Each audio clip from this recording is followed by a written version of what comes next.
Sadistic Penguin Studios presents the At the Show podcast with Tom Yumper Garcia. Okay, you people sit tight, hold the fort, and keep the home fires burning. And if we're not back by dawn, call the president. And Tony Tulsa Burt. I don't know this industry jargon, YP, MP, whatever, okay? All I know is that I cannot get a record contract. We cannot get a record contract unless I take these tapes. It's almost time, so grab a drink, get your popcorn ready, and join the film discussion with two guys from Chicago talking movies.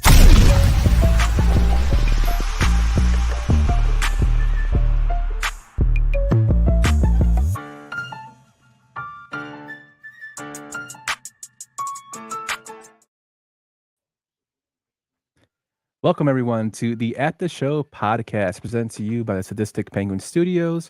I'm one of your co-hosts, Tom Yumper Garcia, and I'm with my other co-host, Tony, a.k.a. Chalsa, a.k.a. the Sugar Baggy, Burton. Burt, how you doing, my man?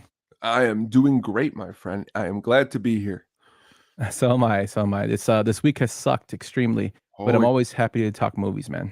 Me too. This is, for me, going to be a huge healing process. I lost a pet of mine of 17 years a day ago. And this, honestly, the reason we talk movies and the reason I talk everything is just to have a good time and forget some of those other things, like you said, the way the week has gone. Yeah, my man. I'm sorry to hear that. What was it? Dog? Well, that's the thing. It was my turtle. Oh, man. And you know, and I've talked about this a lot, like almost like a stand-up joke. Like I take it very seriously, but there's also people who are like, it's just a turtle. But you know, this turtle has traveled to California with me, and honestly, her brother passed away last year. It's 17 years. So, you know, but that being said, this is kind of like, you know, a cheers to and honestly, you're gonna laugh at this really quick. The turtles' names were Lily and DeRosa after Ted Lilly and Mark DeRosa, Cubs players from 2000 and late 2010s. You know, I mean, and that's how long, you know, I had them and stuff like that. Nice. Pretty cool. Pretty awesome. I'm sorry to hear that, man. Cool. Yeah, losing a pet always sucks. It does. We lost our Dotson last year. I love Dotson. No, not last year. Maybe like 4 years ago before we got Max. Yeah, it sucked. Oh, but, man, sorry to hear that, man. Hopefully we can cheer you up with some movie talk today. Yeah, let's do it. Cool. So let's go into our first segment, Tone. Let's get into what we have. Excuse me. What we have been watching, and I cannot find the thing. Wow. This is the first time for me. Did they delete it off our thing? What happened? Oh, I found it. Here we go. That's my bad. Totally unprepared. All right. All right, here we go. That's a me. And also, what were you just watching? So what have you been watching this week, Tone?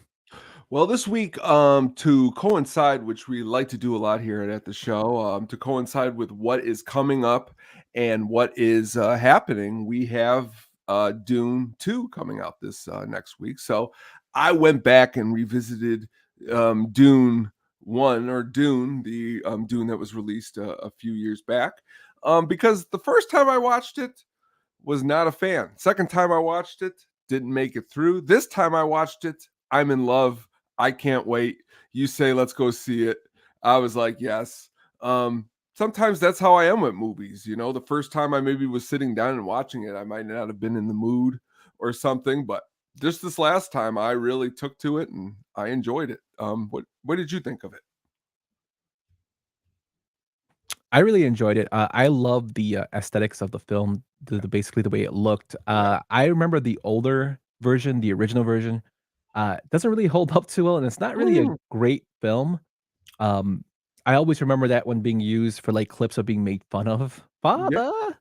Yep. But now, like, seeing this new updated version, I really like it. It's kind of crazy that the newer remake is better than the original, looking wise and story wise. I'm also a huge fan of Oscar Isaac, even though he has a small role in this film. I thought it was done beautifully. Really excited for the sequel, even though they're handing out those crazy popcorn tops on their popcorn box. They sure are, aren't they?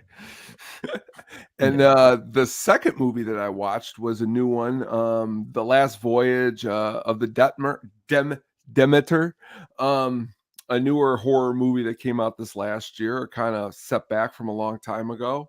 A ship, a pretty much honestly, it's a chapter from Bram Stoker's Dracula, the book, and, in a roundabout, and honestly, I enjoyed it. It was atmospheric for what it was going for.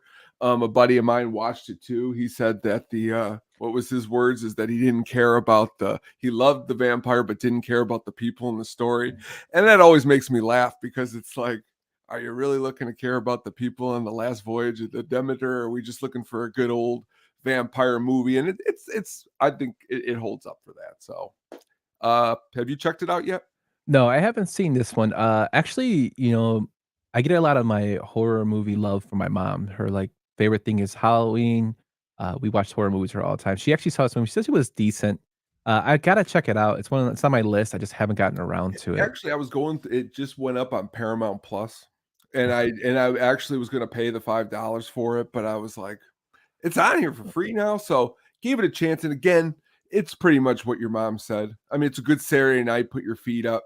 You're not gonna watch honestly, it's not Demolition Man, but, it's definitely, just something to watch and enjoy, and for nothing more of just the vampire in it. Yeah, I definitely check it out. I always give horror movies a chance, even though they're really, really bad. I mean, it doesn't matter to me. I just like to see it. Um, but what I watched this week were 2 basically, like, classics I go into, the vaults every once in a while. The first one you already mentioned is Demolition Man. I saw a clip on TikTok, and that led me down the rabbit hole of wanting to see the film. I remember watching this film as a kid with Sylvester Stallone and Wesley Snipes, and it just was crazy, and it's where, like, it spawned so many pop culture references, from the Taco Bell being the last restaurant to be surviving of the food wars, and then you have, of course, Simon Phoenix, who inspired Dennis Rodman to dye his hair, and then, of course, we're both from Chicago, so Dennis Rodman playing for the Bulls, having, when his crazy hairstyles, just all around, like, crazy, cheesy, fun movie that I really liked, and, of course, Dennis Leary's in it out of nowhere. Jesse Ventura plays a small role. It's just totally 90s nostalgia that, I really enjoyed. I mean, it's not the greatest, like, action film, but it's very entertaining to me. Oh, it's a great movie, and again, it's another one that I can see in our next 30 years of doing this show that we may break down all the scenes at one point because again, it is just a really, really, really, really, awesome movie and a movie that in my house, it was pretty much like, it was played all the time pretty much. I remember specifically, like, just listening to my dad laugh and think how cool those helmets were that they were wearing when they were, getting it on, him and, Sandra Bullock, and then, of Oh, course, yeah. mentioned the 3 shells, never knowing really, "What were those 3 shells?" And these kinda conversations, but again, Wesley Snipes and Stallone, top of their game. And as you said, Dennis Leary, great, great movie. Yeah, if I ever meet Stallone, I wanna ask him, like, what were the 3 shells for? I think everybody that is a question that is definitely one to ask. And then the second movie I watched, Missing Football, the Super Bowl just happened, so I went to another old time, classic that I like to watch. Probably more of a movie that doesn't get mentioned more when we talk about football, and that's The Replacements. It's based kind of off a true story of the Washington team with Joe Gibbs. But all-star cast of Keanu Reeves, Gene Hackman. You have Orlando Jones in there. Just a great cast of characters. Jon Favreau plays a cop in there that a SWAT member that becomes a linebacker. It's a hilarious football movie that's really really enjoyable. Another great movie. Again, another one that came to me a little bit later, about 8, 9 years after it came out. But again, I'm a big Gene Hackman stan. You're gonna find anything that Gene Hackman is, and I enjoy it. I've went through IMDb and found movies that I never even heard of, and I'm love Gene Hackman. So again, great movie. Rise Offense, is that how you pronounce it? Does a good job in the movie Yeah, too. But again, excellent pick. Football again, a lot better than a lot of football movies that I've seen. yeah, an awesome soundtrack too. Yeah. Like, Oh yeah. I love Brian's comment. Best part of The Replacements is when the cheerleader is driving him home, and she drives like a fucking maniac. Yeah. You It kind of reminded me of the 40-Year-Old Virgin when he goes with the girl when he goes with I forget her name. I can't think of her name on top of my head, but he goes she drives him and she's singing what song is she singing? She's some song she's singing, like she's just dancing the whole way. Well, That kind of he's like, "That" what did she say? "That asshole came out of nowhere." And she's like, "That's hilarious." I need you to blow in this so you can drive. Okay. Yeah, but yeah, The Replacement's a great movie. If you haven't seen that one, check it out. It's entertaining the whole time. Great music. Jon Favreau and Nigel Gruff, guy who plays Nigel Gruff, is probably like my favorite characters in that film. Oh, And it actually got Keanu Reeves a tryout with the Baltimore Ravens at the time, which I think is hilarious. That is really awesome. Yeah. But that's what we've been watching this week. Let us know what you've been watching at the After Show Pod or at our Twitter handles, Lil Yumper and the Sugar Baggy. But we're going to transition into our segment with one of our fellow Penguins and Ass crew members, Roxy. We're going to get to Never Seen It. Popular movies of all time, sir. What were you thinking? What the hell was that? Miss Roxy, how are you doing today?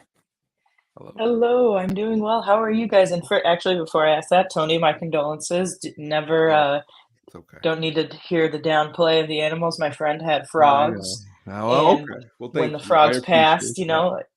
amphibians, reptiles, they all make a difference. And so, especially 17 years, that's like what most people don't even get that with, dogs and stuff. And so if they can, they say the dog made that much of a impression on them even in 8 years. So I can't imagine 17. Well, I That's mean, they crazy. started as little quarters and now they're like, like that. So and like I said, we moved to California and they sloshed around in the back of a tank in the back of a car. We stopped in Las Vegas. They made it through the desert. They're rock and roll turtles, and we're gonna honor them with. And honestly, we're gonna honor them with this one of my favorite movies right here. This is a great pick. Yeah, so Rox, we talked about this when you did the Silence of the Lambs, episode. You talked about you never seen Silence of the Lambs, and then we recommended Seven. I know it's been a little bit since you've been on, but this is one of my favorite movies as well. It's a David Fincher film, and those who don't know who David Fincher is, he directed The Social Network, Alien 3, Gone Girl, and Zodiac. He also did a great Netflix series called Mindhunter, which unfortunately got canceled way too soon. This film stars Morgan Freeman, Brad Pitt, Arlie Emery, Gwyneth Paltrow, Kevin Spacey as well, and it made $327 million on a $33 million budget. So it made big time money. I think it was the 9th top grossing film in 1995. So what are your initial thoughts of the film Seven? I fucking love this movie. This was so good. So just to be transparent, I watched this movie yesterday. I wanted to make sure that I had as much knowledge about it as possible before the podcast, especially because I do struggle with paying attention for movies. Did not have any sort of issue with this movie paying attention. It just grabbed me like right from the beginning. And I think that you mentioned when you were talking about Dune, about how it's very like visually appealing in terms of I obviously have never seen it, but just in terms of like probably the color scheme and just the different scenes and stuff. In its own way, I felt like Seven did that too, with how they casted the light upon the characters in their unique sin deaths. But so like for example, obviously the kitchen scene with the I think that was the gluttony. Just how it was like very dark and like it almost made his skin look purple. Like I'm sure his skin was purple in general, but like just the lighting making him look a certain way and everything, and just it really added to like the grotesqueness of his body and stuff like that. I thought that was like really well thought out. Yeah, so the film is actually like based off the writer Andrew Kevin Walker. He moved from Pennsylvania to New York, and when he got to New York, it was like a total culture shock to him. He saw like the rise of crime where he lived and like drug use, and he basically wrote it into a screenplay. So he wanted to make this like it's kind of like a noir film, which is like those old like kind of detective stories set in the town that you don't know, but it's always raining, which I loved about it. I love the fact that it's so gloomy and it shows like that there's a lot of bad things happening. For me, like one of my favorite things about it is like the opening to Nine Inch Nails, and that was like greatly done. You know, they had and Fincher made sure that for that scene, that particular opening scene, he wanted to make everything look like the killer made everything there. So that's why he had like all those visuals, and I thought that was awesome how they did that. Also, that song, "Hurt," not "Hurt." What's the name of the song that plays, Tony? At the very beginning Yeah, of the movie, it's not hold on a second, I know the it's lyrics. not one of their more it's not like a more famous song here, hold on a second here, but go on, continue. Yeah, but it's very, very, like, appealing and, like, visually appealing. I love the storyline. I think the chemistry between Brad Pitt and Morgan Freeman was, like, exceptional, and this is also, like, one of the first times we see Brad Pitt besides 12 Monkeys in, like, more of a serious, like, gloomy role, which I really liked. So what'd you think about that, Roxy? Like, did you ever see Brad Pitt besides maybe if you've seen 12 Monkeys in, like, kind of a role like this? No, I was talking to a CPG about it at dinner before this. I have seen very few movies with Brad Pitt in them. Obviously, that's the whole theme of this segment. But the only movie that comes to mind that I've seen Brad Pitt in is Mr. and Mrs. Smith because we went to see it in the movie theater. And see, it's funny you say that, Sam. I don't know if that's because of the movie concept. There was never any part of this movie that made me like uncomfortable. And I don't wanna be like, "Oh, well, I just, like, don't have a problem with stuff like that," but I like, there was so much visually to, like, look at and just so much going on that I never had time to, like, really, I think, overly analyze, like, unique like, the exact situation because there was just so much going on that I think like, it's definitely a movie that I'd wanna watch again to, like, take in some of the scenes. But to answer your question, I'm sorry I got off That's topic okay. there. I have only seen Brad Pitt in Mr. and Mrs. Smith, and so I was telling CPG about how I really enjoyed that. A few things about Brad Pitt's role. One being he's not overly arrogant, he's not overly cocky. There's a nice balance of like know what I'm doing, but I'm here to learn, etc. But I also really enjoyed that they decided to not go the route of like, oh, I'm a new detective and this is like my first big case or something like that because then he was able to like contribute kind of from the start without being like, "Oops, I made a mistake and now I'm derailing the case." Like with the exception of trying to wanting to get into the house or the apartment before anything, but they had this like chemistry right from the beginning that I feel like was related to the fact that Brad Pitt was not like a new detective, and so I do. Oh no, I've also seen Ocean's 11, but like nothing comparable, I guess, in the same vein of topic. So I thought he did really well. Yeah, I mean, Tone, like, to me, like, when I think of Brad Pitt, like, I think of, like, him as a really, really good actor. I mean, I know he gets, kinda cornered into the pretty boy, love interest of a lot of films, and he did kinda do that in the early films, like Legends of the Fall, Thelma and Louise. He was, like, the love heartthrob in those films. But, I think he's such, like, an exceptional actor that doesn't get enough credit for, his acting skills. I know he just recently won an Oscar, but he's done some good stuff, like California was a good movie he did, this film, he 12 Monkeys is another great film he did, would you agree, Tom? I would agree. It was Closer. It was like a remix of Closer at the beginning of the movie, Thank you, that thank you were you. talking about, and also at the very end of the movie, a really awesome David Bowie song, that you don't hear very often because in the 90s he worked with like Nine Inch Nails and stuff like that. Mm. But last night I saw you watched it and you inspired me to watch it about the 300th time last night again, and I finished it up at dinner today. And um, honestly, it's again Brad Pitt. I think I'm here talking the whole time at the dinner table, and my wife's just nodding because I'm like have all these theories about the movie. Um, I think the whole movie. I think for a while, a long time, I thought he was arrogant. I think he's like he thinks he knows exactly what he's going to be doing. It's really Morgan Freeman, I think, is the glue that really like because that whole They're car ride members in Fight Club scene now. at the end, um, Brad Pitt does 95% of the talking and Mhm. Morgan Freeman only says the one. And if you watch when you watch it a second time, because this is actually the first time I ever did this, I just focused in on Morgan Freeman.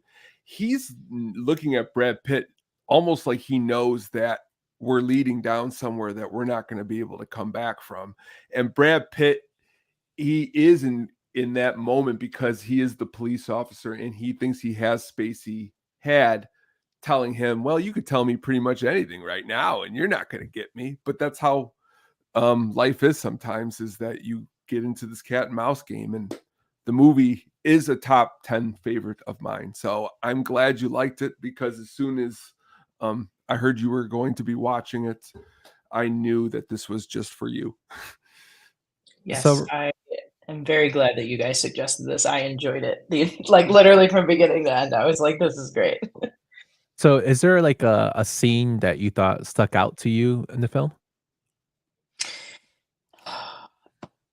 Honestly, it's gonna sound cliche because it's like, oh, it's just the ending, but the ending was insane. Like, just so my favorite character from this movie was actually Kevin Spacey.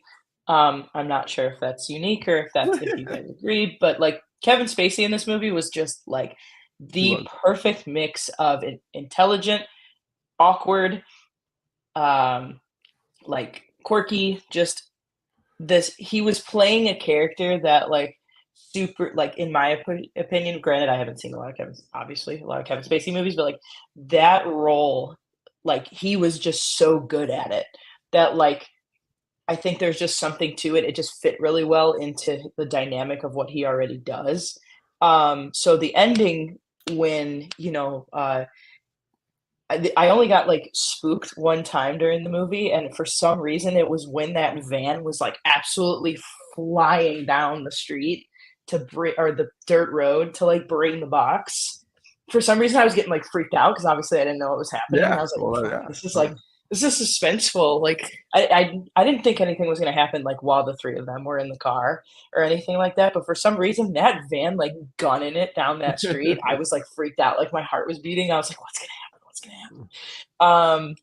But it is a movie that like I did have to have the subtitles on because the movie does, in my opinion, kind of they go kind of to being like the soft spoken guy in the Seinfeld episode to like big things happening. So I was reading the subtitles sometimes and like missed the scenes. So I would like to go back and like rewatch the movie again just to run through some of those scenes again. But the very last one was just so like well thought out. And the idea of like when Kevin Spacey's like, oh, there's gonna be like two bodies, and I was like, oh, there's balloons. I was like, oh, Kevin Spacey's the body. Like, oh my god. Yeah. Just genuinely like a genius.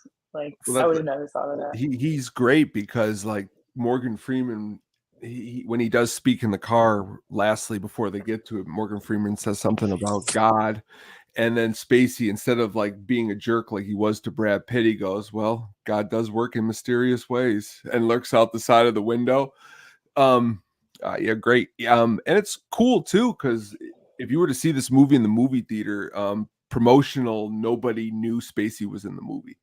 So you would have sat in the theater and been surprised that Spacey was who the killer was, which doesn't happen anymore. Yeah, and Fincher actually made a comment on that. He said, told Spacey, this is not a film that's going to define your career. This is a film that everybody's going to remember you were in it. And wow, boy, I could not agree more. I also thought it was interesting.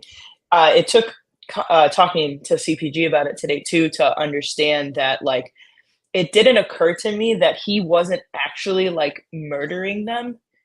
If I understood it correctly, he's not actually the one committing the murders. And if I am understanding it correctly, he's just basically like all but getting them there. And I wondered if part of that is because he knows that like murder in itself is a sin, and so he wouldn't be accepted into heaven should he have actually performed the killings. I don't know if that's like a thing, but that's just what my brain was thinking about earlier. I mean, that's a good theory. But at the end, he says he falls to his own sin of envy, and then Brad Pitt fulfills with wrath. I mean, with the way he explains it, like, and I was saying this at the dinner table, was he tried to explain it like he was Dexter, like these people aren't really. So you really only in a world this sick would you look at me and tell me that I should feel bad that I took these people out. So in his head, these people are bad, so he didn't kill just people, he killed bad people. But like in the end, like I said to Katie, he still killed people, which is a law, and he broke it, and that's where Yeah, I we're love how he tells him, I know, he goes, I know secretly you're thanking me for the lawyer. So But just like and I I'm sorry, go ahead. no, go ahead.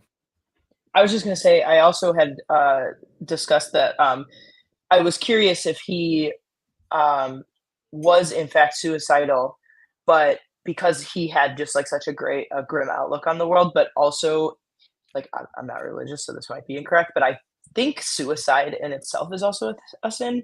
Mhm. So I'm curious if that, although the envy kind of completes the circle, I'm wondering if that was like part of the thought process is to like, if I don't commit suicide, then I will be accepted into heaven because somebody is taking my life versus me taking my own. Yeah, that's actually so this the way you're analyzing it is like something I haven't really heard before. That's actually really good. Like it's making me think a little bit more about it. I always thought that like because Morgan Freeman kind of tells him in the car, like and Brad Pitt tells him like, you're a t-shirt of the week. And he goes, what I've done will be studied for years and years and years. That's what he tells them. I think he wanted to have what he's doing as a way for people to change or to be celebrated for the way he took out, like, the sins, and to be remembered for that, and also as a martyr to show that I'm not perfect, which, I mean, he's obviously insane, but I think that was my interpretation of it. Like, what about you, Tone? It's kind of a lot of all, it's a lot of it's a lot of all of that. It's also a little bit, I think, just the way Spacey is able to, when they get out to the desert or whatever, and he's in the car, he is 100% selling them that what he has done is, of course, it's okay. It's okay to him. At this point, Gwyneth is dead already.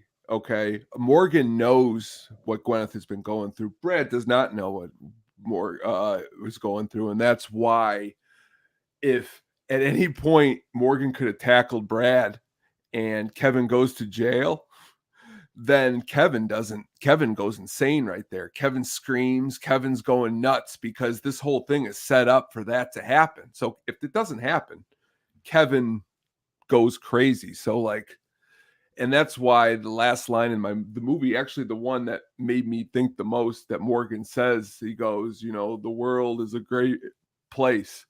It's worth fighting for. And he goes, I believe in the second part of that. Because the truth of the matter is that here's Brad Pitt, this guy who came to town. Morgan kind of told him at the beginning, man, maybe this isn't one for you. It's not for me. Let's let it go. And Brad Pitt's, no, I'm not going to let it go. And sometimes I've been involved in things that people said, let it go, and I didn't. And then I got myself down a rabbit hole that couldn't get yourself out of. So it's a little bit of everything. And that's why I love the movie. It's so deep and everyone's explanations are great. Yeah, I think like to both your guys' points just about like what Kevin Spacey always being essentially like a step ahead. Part of where I thought also just in regards to the suicide stuff is because like technically, even though they had him in the sense of like they knew who he was, he still at the end of the day like willingly gave himself up.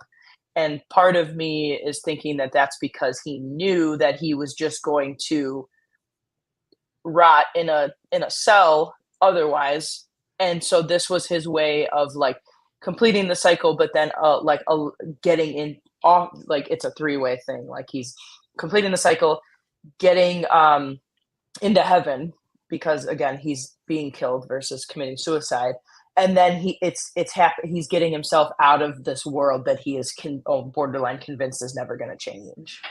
And but so like when he walks into the courtroom, into the thing, and he says, what does he say, Lieutenant? And he screams. At that moment, if they throw him in a cell and they never go out to the desert, because that's what the lawyer says to them. He goes, my client is willing to give you everything if you take him out to the desert. If they say, we're not going out to the desert, what happens then, do you think, to Spacey in that moment? Well, he threatens. Remember, he says, he'll tell them where the other victims' bodies are, but only That's what it Somerset is. and Mills can go. So he set them up to really be out in that desert no matter what. Where the reality is, Yeah, it's like part of. the It's like part reality of is being the step ahead. He knew he was that they were gonna do it. because they were actually he he was knew that they smarter were. than they he was smarter than they were, and that's what's crazy is that he was actually smarter than the people who were chasing him.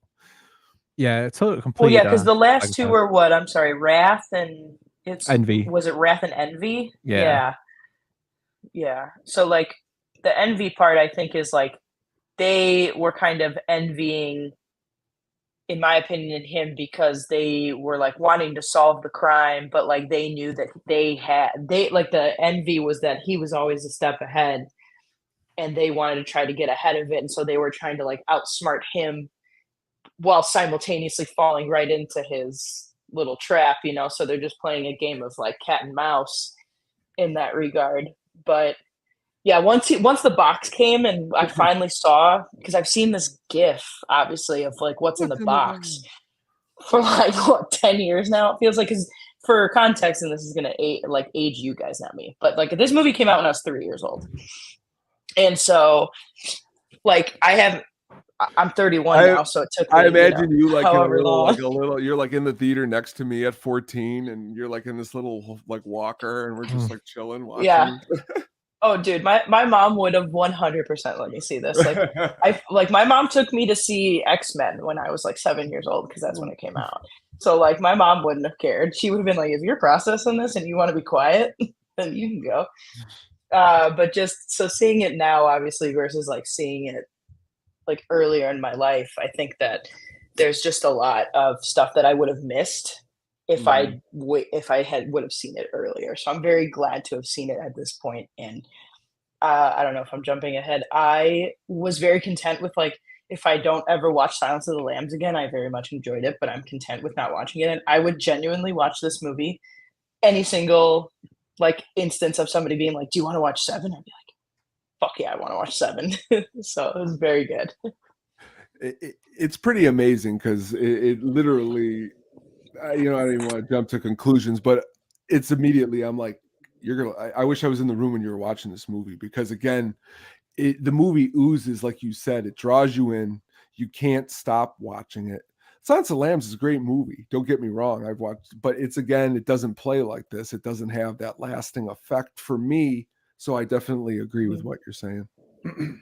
Well, especially too, because, and sorry to speak over you, Yump, like Silence of the Lambs, as much as there was like suspense and stuff, like you kind of knew where it was going. Mm-hmm. You knew eventually that what was going to happen ultimately happened. But like with this, there was never a point where I was like, all right, this is, heading in a certain direction. I felt like there was enough suspense to be like, oh, okay, what's going to happen, versus just, oh, okay, they're going to arrest them and, find the bodies and stuff. So that was the big twist at the end, obviously, with what was in the box, was one of the greatest, I think, just like spins in terms of like, you think you're doing this and then they go like that, but it doesn't derail the movie.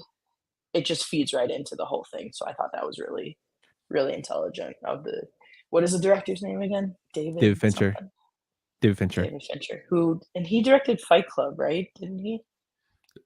I believe so. He did. He Yes, also he did. directed. Okay. So, he did another crime movie called Zodiac, which is really good too. Oh yeah, that's the one with like Jake Gyllenhaal, maybe Jake Gyllenhaal. His follow up to this movie, I Robert like a Downey lot. Jr. Called. You ever see The Game, Yump? Yes, with Michael Douglas. Very good movie. Really good movie. You'd love. It's another movie that's a mind where you're like, I love movies like that. These are my favorite type. Well, because Mindhunter, also great show. I did watch that on Netflix. I was like, this is a fucking fantastic show. And so the psychological stuff is definitely up my alley. So, when you told me about when I decided to watch Silence of the Lambs and then you suggested this, I was like, all right, I can see the trend we're getting on, and I'm very glad we're doing it. Yep, he did start off as a music video director, and then he his big first role was to direct was Alien 3, and I thought Alien 3 was not the greatest Alien, but it was good. My dad took me to go see it at 11. It was really cool. Hell yeah. I'm more of a Predator girl, but still. I love Predator. Oh yeah. Yeah, Predator. Great too. MVP though. So just a couple of like little trivia things about the film. It's kind. I like I said, we both all of us said that we loved the cast. Denzel Washington actually turned down the part of Mills. He thought the script was too dark and evil at the time, and he says today he totally regrets, uh, turning that down after seeing the film. Uh, all the books in John Doe's room, when they go to his room, all those notebooks were actually written by the writers, and it took $15,000 to do so and 2 months to get that written out. So I thought Wow. that was pretty crazy. Uh, Hmm.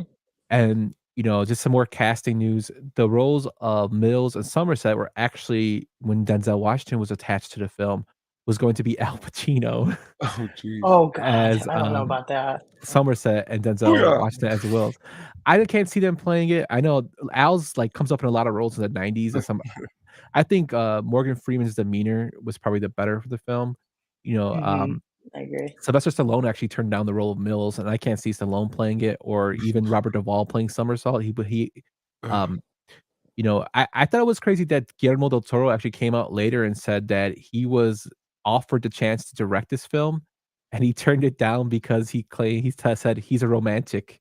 He doesn't like to subscribe to the script's dark view of the world, and I'm like, "Yeah, it's pretty dark, but, it would've got, it would have been crazy if he would have directed." And then one last, little trivia nugget here. Val Kilmer actually turned down the role of John Doe. Really? Mhm. Hmm. That would have been cool. I think that guy who was in oh God, who was the dude who played the bad guy in Indiana Jones, the one we all went to? Oh, Oh, Mads Mikkelsen? I Yeah, yeah. think he would have been a he would good have been John good. Doe I also. could see it. That'd be cool. Yeah, I mean, he does He's play got Hannibal.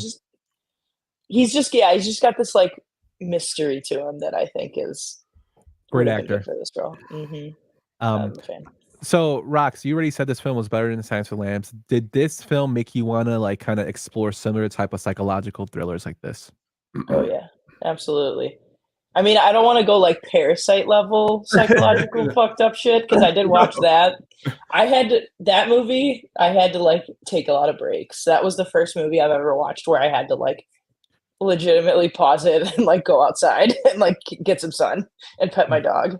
But yeah, I that kind of stuff where there's like twists and turns and it's not predictable.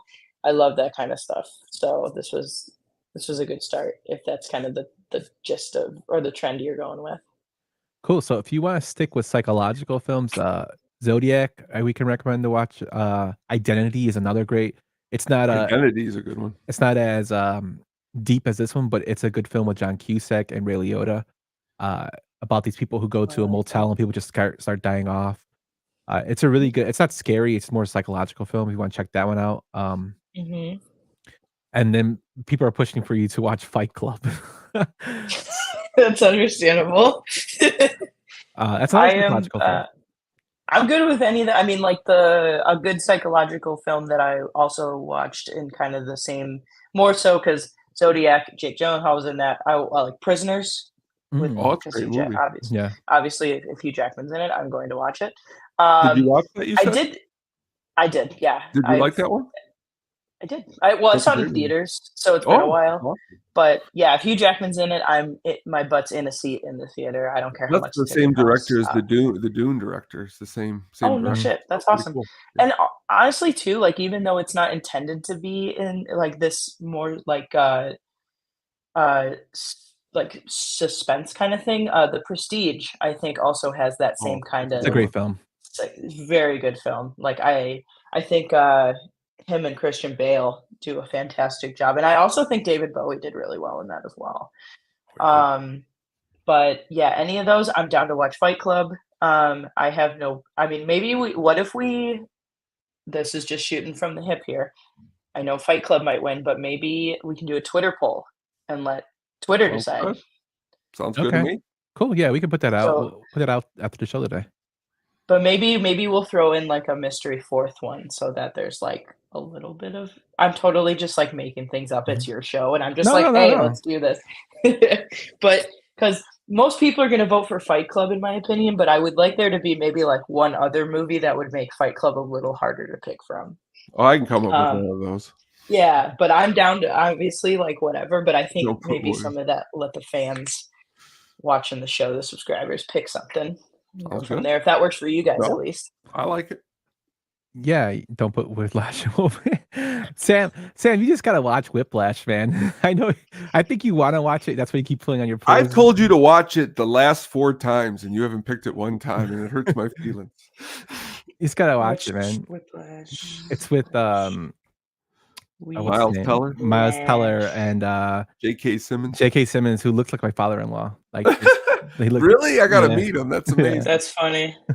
I mean, Um, I'll watch Whiplash if that's the, Whiplash, you mhm. like a music fan, you love it. It's a Yeah, good it's one. a good film. It's really intense too. Yeah, J.K. Cool. Simmons won an Oscar for the film. That's awesome. But yeah, But Rox, yeah, thank you so much for coming on. And it's not just our for show; having me. it's not just me and Tony's show. It's our show when you get so. You add a lot to it, and we love doing this segment with you, and we love hearing your experiences on these films that you've never seen before. Yeah, this has been great. It was funny. I was like, at the first thought of doing this, I was like, yeah, I'm just throwing this out there for content, but I'm genuinely enjoying this because it's like opening things up and like the dialogue that we had, and like even just when you were mentioning like that, I brought an idea that you hadn't considered before. That just means a lot because it's like just being comfortable, being able to share the idea, and it's like it sparks a conversation. I feel like that I can always get that with you guys, so I appreciate it. No, we appreciate you too. Thank you so much for coming on. Cool. Yeah, absolutely. Have a great weekend, guys. See you You two later. have fun at the show. Yeah, See have you. fun. Deuces. Okay. Yeah, so we will be putting out a poll. Tony, you are the poll master, so you're gonna put that out for us We will. to get We'll put it out. Roxy to do her next review on. Like, I really like the segment because I love Jack's segment as well because Jack always brings something new. But when like her first experience of it, it just it really brightens my day because it reminds me of when I first saw the film. Yeah, Like me too. like love or hate, I just like to see her reaction to it. So Yeah, I mean, that's my favorite thing about watching movies. My wife has like a 7-year span, so we've been dating 13 years. I show her movies. She's like, "This is great." I go, "I showed it to you 10 years ago." She's like, "Really?" So like, I love showing people movies and getting that first reaction to them. So it's awesome. that's funny because my wife, I'm like, "Hey, have you ever seen this movie?" She's like, "I think I watched it with you." That's her response all the time because I watch so many movies and I'm like, "I don't think you've seen it with me." This movie came out like Well, recently. the thing is she says she's watched it me, and I start becoming Mr. Quizman. Like, who was the actress? And she's like, "I don't know." I go, "You didn't watch it then. We got to watch it again." And then we put it If out. I tell my wife who was somebody, like she would not know any actresses or she's really bad with names. Katie's like that line in the movie Blow, where he's like, "I went in with a bachelor's in this, and I came out in a master's in cocaine." Because like Yeah, she came into Bachelor this in One. relationship not knowing many movies. I just overheard her say she watched Brooklyn's Finest, this not very good movie, and I'm like, if she watched that bad movie, I can get her to watch all these great movies. And then we started dating. Yeah, wait, you guys watch a lot of movies. I know. Ooh, it's No, crazy. I never, no, never. Yeah, so be sure to check out Roxy at the All Sports Scene as well. She writes some great content over there, and they do the Ass Cast every Thursday, as well as What's Up Your Ass on Tuesdays, which is probably one of my favorite shows to watch because it's totally like off the cuff. They just did a great episode with Josh Nelson on Society, which I thought was hilarious. But yeah, be sure to support her there as well as Statistic Penguin Studio. She does some articles for us as well. She's one of our writers, and she's awesome. But Tone, we are going to get into our main event of the evening. So a film that both of us love. Would you like to expand upon it? Yes, tonight we are going to be digging into the great My Cousin Vinny. The reason we're going into My Cousin Vinny is because with the Oscars coming up in a few weeks, we've decided that, well, we're here to celebrate it. And tonight we are doing so with Marissa Tomei, who won for this movie. And the Yes. Oscar goes to Marissa Tomei in My Cousin Vinny. There you go. Yes, and there will be some more information about Pet in the show. So that's awesome. I love that you brought that up because we didn't talk about what Tone. See, Tone's been taking over the clips and audio while I get my computer fixed, and he's doing an excellent job. So it's kind of fun in seeing him put in the little clips and sound bites now that I usually do to go along with his awesome presentation. So that's awesome. But yeah, this is one of the movies that I remember watching randomly with my dad and my brother, and the first thing that popped into my head was I saw Ralph Macchio. I'm like, the Karate Kid, and he was in the movie where he was not playing the Karate Kid, so I was like, "Oh, man." So it really got me into, law and, like, just get my, passion for just learning about the law. When I was a big, huge Law& and Order nerd with, Jerry Orbach. I love the original show, and then, you had Benjamin Bratt in that show. I love that show. The original one was always my favorite one to watch. Last And night was, the Sam Waterston's last episode on Law& and Order, and I tuned oh, in. It was actually, this new season, it's my mindless Thursday TV that I'll put on just in the background, and, I've always been a big fan too, so I get that. yeah, Sam Waterston, another good, great actor, television actor. Doesn't get enough credit for his, acting ability. Oh. Um, but yeah, so My Cousin Vinny was, like, one of the great films I like to watch. When was the first time you saw this film, Tom? I saw this film probably around 14, 15 years old.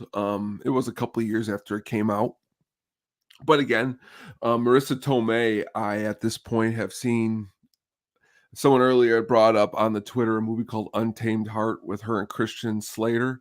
A good performance. I'm a really big fan of this movie called Four Rooms with Tarantino's involved. Yes, Robert very good film. Rodriguez, Mhm. she's in that.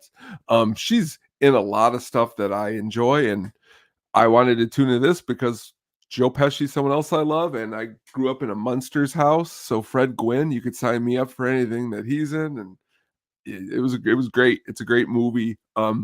Often heard a lot of lawyers I've heard, actual lawyers say that this is actually one of the closest movies in relation to an actual like a lawyer movie, as opposed to like The Firm or something like that with Tom Cruise. So it's kind of cool to hear from a lawyer. Yeah, Few Good Men's another great film. Sam put out he has not seen this film yet, so he doesn't want no spoilers. So Sam, we're gonna go into the development of the film. Basically, we're gonna go into talking about how the film was made. You might wanna skip the film breakdown and come back and watch that because we go through a real deep analysis of every scene. Oh, Uh, hold on. Before we go on here, Brian mentioned Untamed Heart is such nonsense. He is not wrong. We would make these jokes because Christian Slater gets a baboon heart in this movie. yes, and he tells And we would me and my friends would make these. I don't want to say they were jokes because now maybe they were kind of as a kid, maybe insensitive, but thinking a baboon heart could, I don't know, maybe I'm wrong. save I his don't life. Well, I mean, he kinda has, like, a child's mentality with it because he tells a story about the Baboon King and then the gold, and it was just so it was like that part I remember watching that film, like, I actually liked that film. Yeah, it's not a bad movie. I actually rewatched it Yeah, recently. that Not a that bad movie. film in there, the part where he does that, like, I remember watching him, like, where the hell is he going with it? It was so random, It was. um, It was. but, yeah, the dickhead from Son-in-Law as a prosecution is phenomenal. Oh, yeah, we'll have more story about that. But, Tone, let's get into our development of the film. Do it.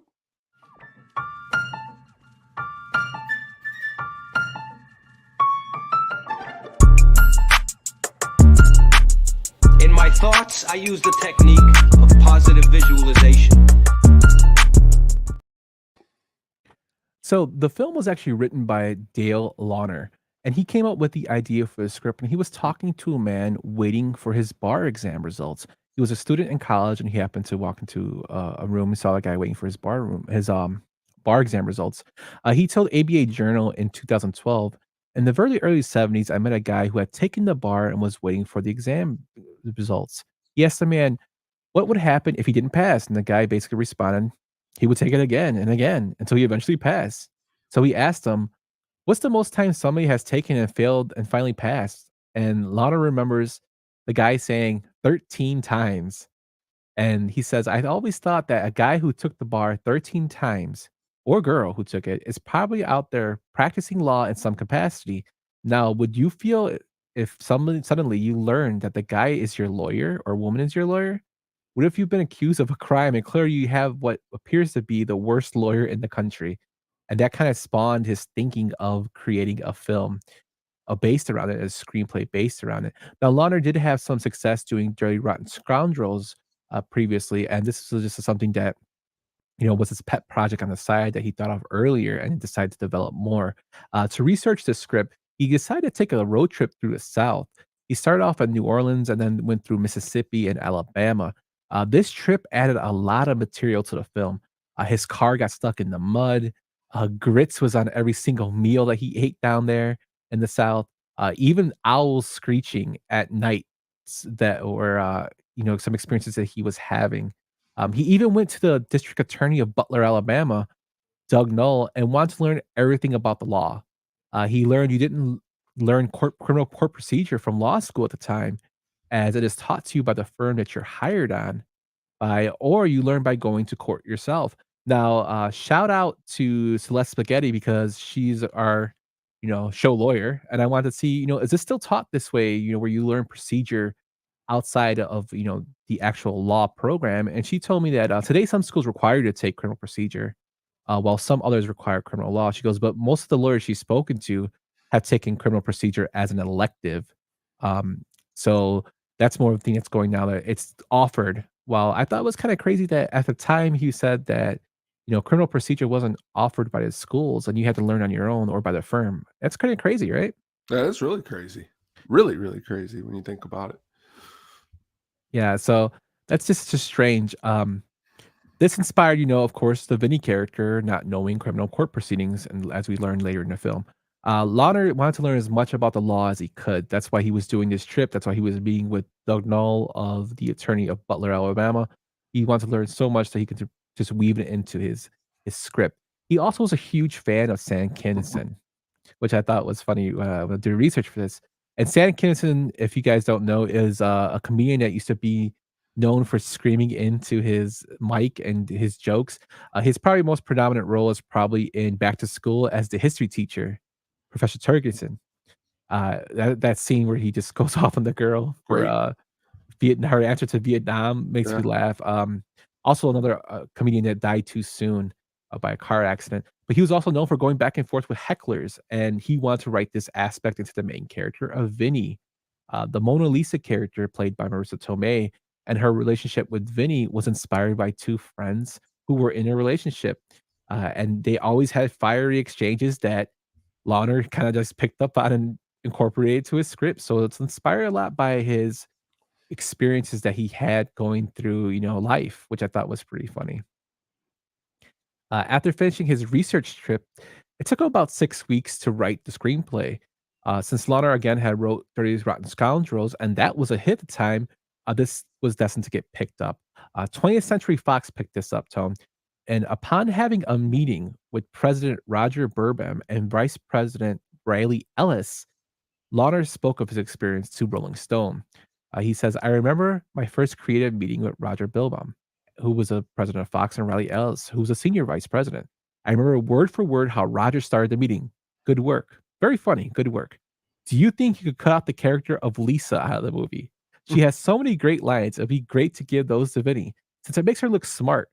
I laughed and said something to the effect of, that's a little like saying, I like the script of Easy Rider. You think we could cut out the lawyer?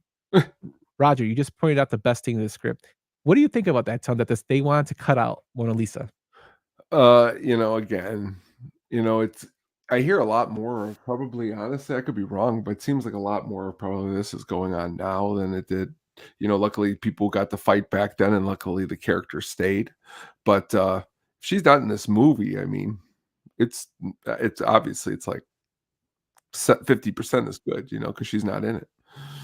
Yeah, and that's like just think about now. She was such a pivotal, crucial role, her part she plays in the film, and like the balance of her and Pesci, and it's just crazy that they really wanted her out. So Launer, of course, fought back against this, and they were like, okay, I think they basically were like, okay, we're gonna pick up the script and we're gonna find ourselves as director.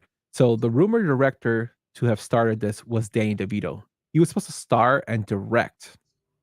He was gonna play Vinny. DeVito wasn't a huge fan of the script. Lana remembers meeting him for a 1-to-1, and he said that DeVito was like, this script doesn't have a lot of go in it, meaning that he wants a lot more action, a lot more fluidness. And he's like, a lot of go. He's like, yeah, it needs a lot of go. And he's like, oh, okay. He's like, right then and there, he knew that DeVito's heart wasn't into it. And Danny, respectively, he's dropped out. He's like, maybe it's not for me. So Fox went and hired a British director named Jonathan Lynn to direct this movie. Now, a little bit back history of Jonathan Lynn is he actually has a law degree and was really crucial to assisting the film's legal proceedings were realistic. So he was really big predominant on having everything look as it would in real court, the proceedings to be done like real life, which I think is really, really a great key to how the film flows and like the authenticity of the film. Would you agree? I would definitely agree. I mean, now when you say it like that, that's exactly why it flows the way it does. So when they hired Lin, here comes the studio. They again asked him to write a revised screenplay. Uh, this was due to Lawner, they said, because he was working on another film called Love Potion Number 9 at the time, Mm. and the fact that the original script was 3 hours long. Whoa. So the studio had cuts they wanted to do to the script. Parts that were cut was Vinny saying he was dyslexic, which I think completely turns around the whole story as you understand why he probably failed the bar so many times. Uh, and it's another reason why he doesn't want Lisa's help in the film because basically he doesn't want to be perceived as stupid. He wants to be perceived as he's smart, which I thought that was a crucial part. I thought they should have kept in. Yeah. I mean, I could see that. I mean, when you're the first part, like you said, being dyslexic, that could made it different, but the other part definitely. Yeah. And then another part was Vinny was supposed to be a heavyweight boxer. That was cut. So the persona of Vinny was totally different. The mud in the face and the board scene with the car, that was added by Lin, and Lawler didn't like it. He thought it was slapstick, and he didn't think it was just like for gags. Another thing cut was Bill's mom. And this as we go into the deeper built breakdown, we wonder why Bill's mom's not there. He calls her, but she never comes. And there was actually scenes that were supposed to be filmed about her having a heart attack that, were about to be filmed, and then they decided to be cut because they said that the film was already too long as it is. Back then, this is when movies were not 3 hours long. They were usually 90 minutes to, 90 to maybe an hour 45. And, they didn't want to make it any longer. So they wanted to cut down as much as they could. Of course, these changes did not sit well with Lawner and Lin, and they argued and it caused a lot of tension between the two, which they have made up. But at the time, it caused a lot of back and forth with them, which to me is that the studio's already starting off on the wrong foot, having the director kind of do the bidding for them over the writer. I agree. But we get into casting. So Vinny, we already said, was considered by Danny DeVito to direct and also to star as Vinny when that didn't work out. But when Vinny was portrayed as a former boxer in the film, they were looking for somebody big. And Andrew Dice Clay was considered. The Dice Man was huge at the time. If you don't remember him, he was really big. The man sold out stadiums all over the country. His comedy, it's still pretty funny till to this day. Still raunchy, but funny. Adventures of Ford Fairlane, his Yes. movie he released. Also, Brain Smasher, a love story. Yeah, that was definitely. Yeah. Also at the time, the studio vice president Riley Ellis was dating his manager at the time, and she met the Dice Man, and during the interaction, he said something horrible to her. Oh well, and she went to Lawner and Schiff, the casting director, and said, "Yeah, can you guys kind of take him out of consideration?" So the Dice Man, his chance to be Vinny was thrown out right there because God knows what happened. But yeah, he was kind of cut loose there. So Peter Falk was actually considered for the role. John Lovitz was considered for the role. Another, I know that you love this guy. Jim Belushi was considered for the role, and Robert De Niro were all considered for the role of Vinny. De Niro was really wanted by Lawner because he wanted an Italian American to play Vincent Gambini. The funny thing is, Belushi was very close to making it happen. He was almost cast, but he decided to pass in the film due to being connected to the original League of Their Own film that was supposed to be filming. And then, as we know, Tom Hanks actually took over that role. Later, Belushi said that he regretted passing on it, and I'm very happy he did. Yeah, I mean, it goes from being what we know it to be, from being like his follow-up to K9, something really not remembrance by. So yeah, definitely glad that happened. Yes, and when De Niro was being talked about, the studio president again, peeked his head in and said, "Oh, why would you want De Niro? He's not a comedic actor." And it kind of seemed like a pipe dream for Lawner.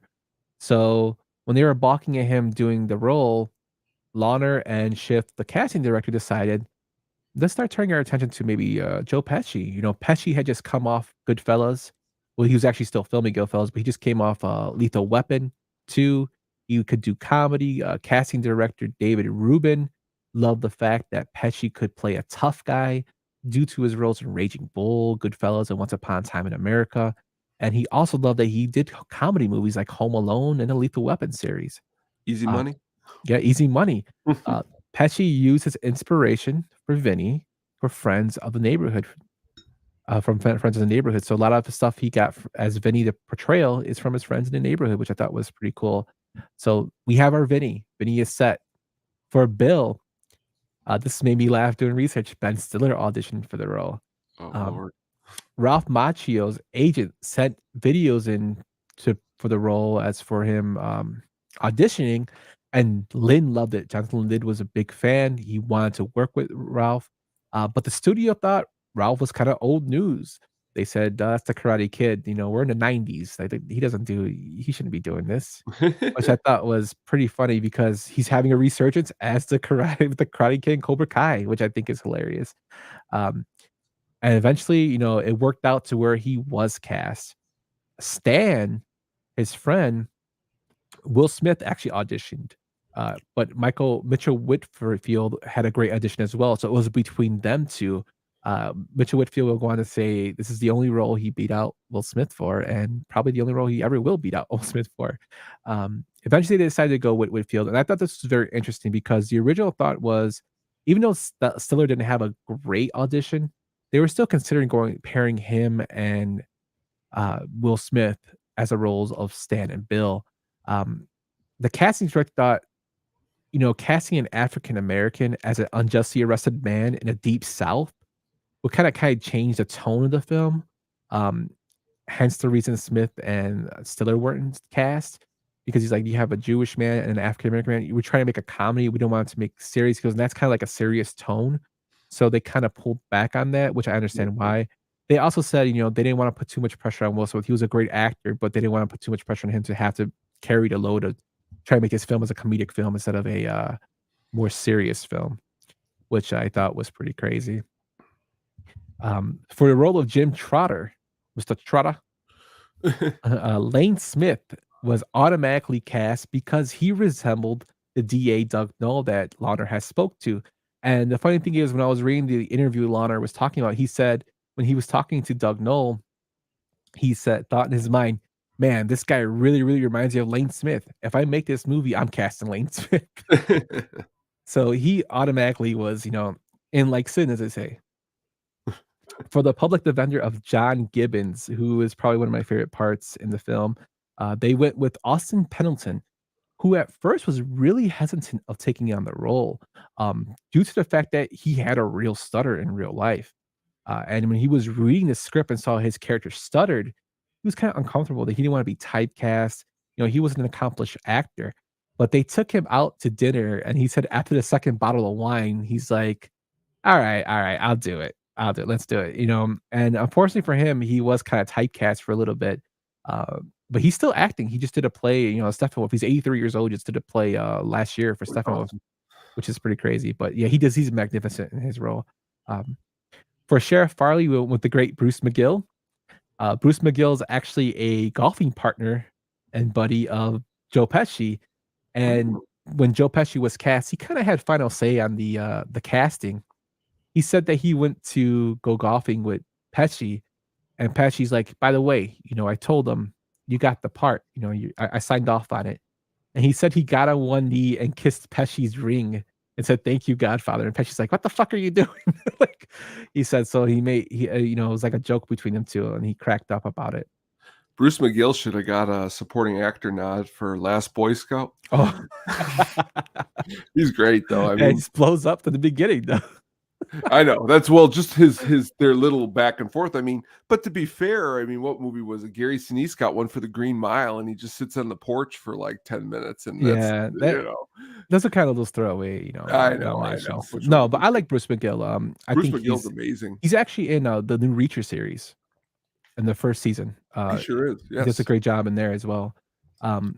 We're gonna we'll go over at a later date, but we should do something with you watching the Tales from the Crypt old series, because McGill's in one, Joe Pesci's in one, and great actors. Oh, Bruce yeah. McGill. We could do a whole episode on Bruce McGill. I love Bruce McGill. We got lots stuff planned for to go into not just film but also series as well, which I'm really looking forward to. For the role of Judge Chamber Holler, Christopher Lloyd was considered for this role. Actor Fred Gwynn was actually very good friends with Joe Pesci, and he was cast for the role. Pesci gave his blessing to it. Although Pesci didn't really at first when he was cast and they started filming, he didn't like the way he portrayed it because Fred Gwynn was actually portraying it as Eddie Munster, as not Eddie Munster, as Herman Munster from the Munsters. And Jonathan Lynn, the director, pulled him to the side and told him, Fred, we kind of want you to be more serious. And he's like, I thought you wanted Herman Munster. He's like, no, we want you to be serious for this, which I thought was pretty funny. Pesci actually, when he was filming with him and he was doing the Herman Munster, was like, this guy's too, he's not. He wanted Wilford Brimley, and Bruce McGill, who was good friends with Wilford Brimley, said, yeah, Wilford Brimley wouldn't have worked out because he would have been straight. Like you wouldn't have the comedy interaction and chemistry between two. He goes he would have played it straight. He goes, and I don't know if Joe could have fed off that. He goes, the movie needed Fred Gwynn. And just to do like a little background on Fred Gwynn, on the set, he was known for telling stories to the craft services. So after they would finish filming, he would stand around and talk to the craft services and tell them stories about his past life, his past, films, all the roles he did, like just his stories, drinking and smoking, and like instead of going back to his trailer, and everybody loved him. This is of course, one of the final films of his career. He eventually passed. Unfortunately passed. Nobody knew he was sick. I love the story that Mitchell Whitfield tells about Fred Gwynn. He told the Rolling Stone the original Game Boy came out right around this time, and during lunch break at one point, I was playing Tetris and Fred walked by. You can imagine the look he gave me. He just raised one eyebrow in a way that was somehow both frightening and humorous. He walked past me, backtracked, and was like, "What is that?" I said, "Oh, it's a Game Boy. This is Tetris." And then I showed it to him and how it worked. The shapes drop and you move them. He goes, "Can I try it?" I gave it to him. He's so big that it looked like a piece of chewing gum in his hands. He was just this huge guy, and he's hunched over playing this game. He gave it back to me and said, "I'm gonna get one." The next day, he came in and was playing Tetris on his own Game Boy, smiling and nodding at me. That's an amazing story. Fred Gwynn is like one of my favorite. Like I watch anything with him, and I love the Munsters as a kid growing up. So I'm really happy. Yeah, Pet Sematary. Oh, dude, that's not a great film. He's awesome in that film too. But I'm really happy they kept him on. The role of Mona Lisa Vito, who as we learned, the studio wanted to cut, but was getting pushed past on. Lorraine Baracco was actually offered this role, and she passed on it. Lorraine Baracco's from Goodfellas. I'm kind of glad she did. I couldn't see her doing this role. No. Could you imagine? Can you imagine her No. I'm just thinking of Goodfellas. Some of her scenes, Yeah. like when she's crying. Yeah, I like her, but it's just No, it wouldn't have worked. It wouldn't have worked. Hip hop singer and actress Carol Davis was considered. She was good friends with Alana, and he told her about the script, and he told her, "Hey, I'm down in Butler, Alabama for some field research, and I'm looking for this role of Mona Lisa Vito, and I think you'd be good for it." And she's like, "You're down in Butler, Alabama?" And he's like, "Yeah, I'm doing research for this film." And she gave the role the famous quote, "I bet the Chinese food is terrible." So even though she didn't get the role, he kept that in the film, which I love. No one was panning out for the part until Lynn was called by John Landis, who was asked him to come to the set of Sylvester Stallone's film Oscar. He was filming the film, directing the film, and they were tearing down sets, and he wanted Jonathan Lynn to come see, like, "Dude, look at these sets; they're awesome. Come check them out before they tear them down," which he did. When he arrived, he saw a girl playing a flapper girl doing her scene, which turned out to be Marissa Tomei, who was unknown at the time. Lin and the casting director thought she was perfect for the role, but knew there would be pushback due to Tomei not being known and the studio really pushing for a big star to take the role with Pesci. They remedied this though by having the studio screen test their 3 top choices and then had Tomei screen test as well. So they had 4 screen tests. They then brought the screen test to Pesci while he was filming Goodfellas. Pesci automatically thought, he's like, "Yeah, Marissa Tomei, she's the best one. I would love to work with her." And then when they presented it to the studio, of course, the studio picked somebody different. And after an hour and a half of fighting between themselves, they pulled the trump card and said, "You know what? Joe Pesci wants Tomei." And they're like, "Yeah, it's your film," because 'cause they're not gonna fight against the star of the film. Oh, And basically the subject was, closed at that. That's pretty funny how they outsmarted the studio there. that's great. And like we said, there was some tension between Launer and Lin with the script writing. There's also tension with Lin and Pesci as a director, which I thought was pretty crazy. Bruce McGill recalls some tension between the two, telling Rolling Stone, "One day Joe stormed off the courtroom set. Any courtroom tragedy or comedy is tedious because they need to set up a lot of shots from a lot of different angles. You just get tired of it. Something happened and Jonathan laughed and Joe just turned and said, 'What? Do you think I'm here to entertain you?'" Which is totally like a Tommy DeVito's. he he said he threw a bit of a hissy fit. He said, "Find someone else to shoot. Find something else to shoot. I'm leaving," and he actually walked off the set. The crew left Pesci to calm down and moved on to something else. And McGill said, "I was getting ready to change out of my wardrobe at the end of the day, and I hear a knock at the door. It was Joe. He said, 'Bruce, Bruce, come here.' Was that bad?" I said, "It's nobody's favorite thing, but you said to find something else to shoot, and we did. I don't think it's any big loss on the day, but nobody liked it since everyone is uncomfortable when somebody gets crabby. That's the only time I like that something happened." So Pesci was, and there's like also stories of Pesci and Lin, basically Pesci dressing him down about stuff. And Joe has been, his career, he's been a little tough to work with. Oh yeah. So I can see why he was having, some issues. But I mean, it's just kind of crazy that you would think this film was basically had like all, all shits and giggles, but it turns out it wasn't. No, and that's what's cool when we get to go behind the scenes like this and look deeper because honestly, some of this stuff until doing research for it, you don't really know. You watch this movie 50, 60 times and you're like, "Oh, this is a great movie. I love it." But I love hearing stories because now when I watch it again or you out there watch it again, you can know a little bit on the backstory, which makes it even cooler.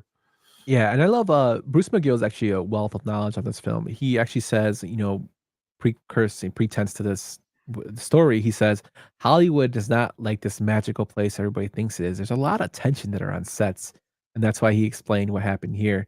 And that's true. I mean, there's tension at any workplace, but everybody thinks that Hollywood is so glamorous, and then we see things like the Christian Bale video, or they make parodies of the Michael Cera yelling at the director. Just like it does happen though. So which I thought was pretty crazy. But that's our film development. We have our cast, we have our director. So what do you think about the stuff that we learned so far?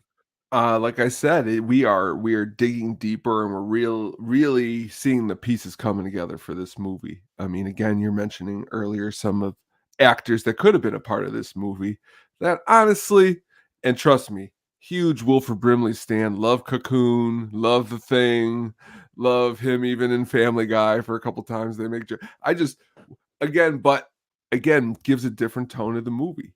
I mean, Wilford Brimley, I've seen him he's in The Firm, I believe, and Mhm. he's very serious. I mean, Wilford Brimley is not someone you're goofing around with on the set, and that's where Fred Gwynn could come off as somebody where, as you said, that touches story. That's one that's going to stick with me. So very awesome. Yeah, they should. Brian says they should have starred Andrew Dice Clay and Cyndi Lauper. I mean, they could have, but you know, I like the way the role came. I would like to see the Dice Man. It would have been kind of fun. Well, let me put it to you this way. What did Pesci, because of this role, did you think it expanded him into more of a comedy role? No. I mean, he didn't really No. do too much after. So, like, you put Dice Clay in here, does his career go bigger, or does this movie just become like one of those Andrew Dice Clay vehicles? You know? It could have been. I mean, it depends on You who know? they cast as Mona Lisa. Yeah, that's true. So I think it's a totally different film. He's in there. I don't think Frederick Wynn's in there. I With don't Cyndi think Bruce McGill's Lauper, in you think there. Cyndi Lauper wins the she Cyndi get Lauper. nominated?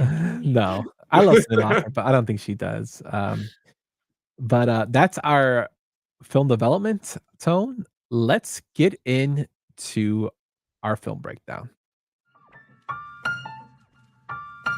See the arc? He starts down here. He ends up here. Where's my arc, Paulie?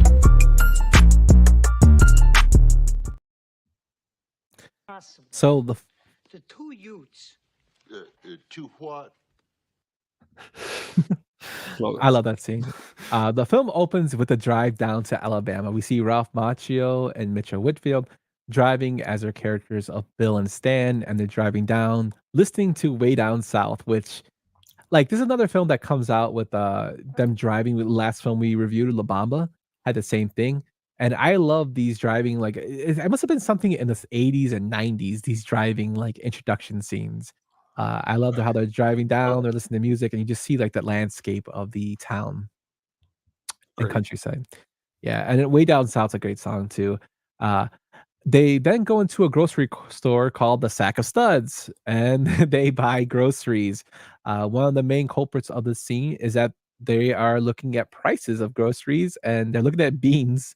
And he's like, "Oh, I found a bean for 33 cents." And then, Bill's like, "This is 32." And Stan's like, 31. And one of my favorite exchanges, it's totally like off the line. He's like, "I never heard of that brand. Maybe the name brand here is worth the penny." He's like, "You're paying for advertisement, man." And you could totally tell they're just two college kids, going in, and me in college, ramen noodles were my best friend when we had money.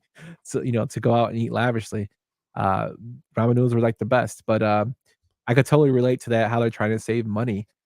During this whole scene, you see Bill wanting tuna, and he puts the tuna in his pocket, and they pay for their groceries and leave. And while they're driving away, Bill pulls out the tuna. It's like, "Oh, I didn't pay for this." And Stan's like, "You know the rules on here for stealing?" He goes, "They'll give you a chair."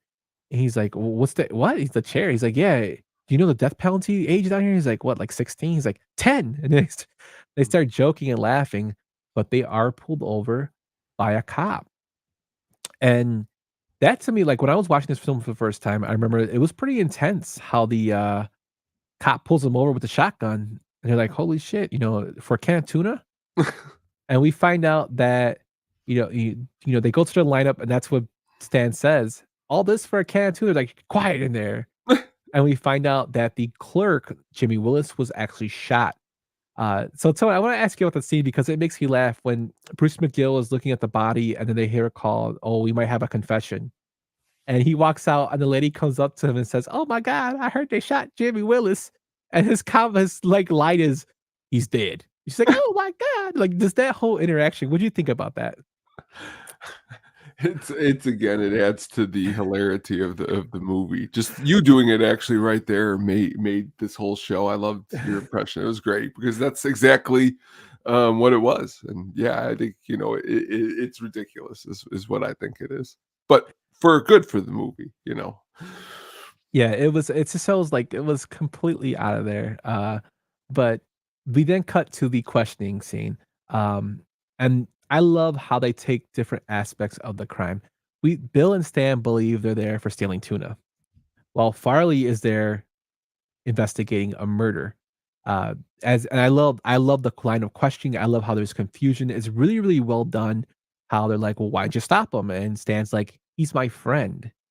And when Bill comes in, Farley comes to talk to Bill. He's like, "Yeah, it was a stupid thing to do." And Farley laughs like, "Yeah, it was stupid to kill somebody."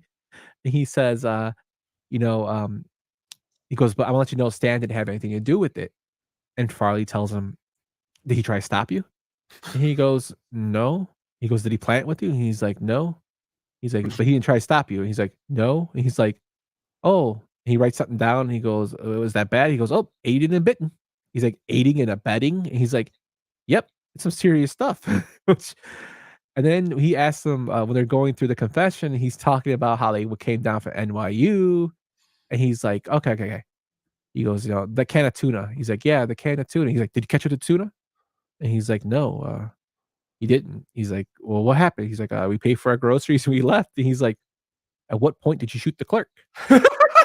He's like, "I shot the clerk," like, repeating it back, and then he realizes, "Holy shit, they're getting me for For killing. murder." Yeah, uh, and it makes me laugh when they go and they put them in the bench, and they're sitting next to each other, and he's like, "Oh, they're messing with us." Stan tells him they're messing with us, and he says, "No, Stan, they're booking me for murder.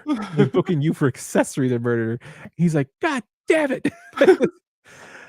So that whole scene is great. So what do you think about it? Oh, you brought to life right there. That was probably my best brought to life scene since we've done this show. That was good because I remember it's like kids over kids. Oh, wait a minute, this is not what we're talking about here. Again, great script writing, great dialogue. Again, Pesci hasn't even showed up yet, and we're getting really good stuff here.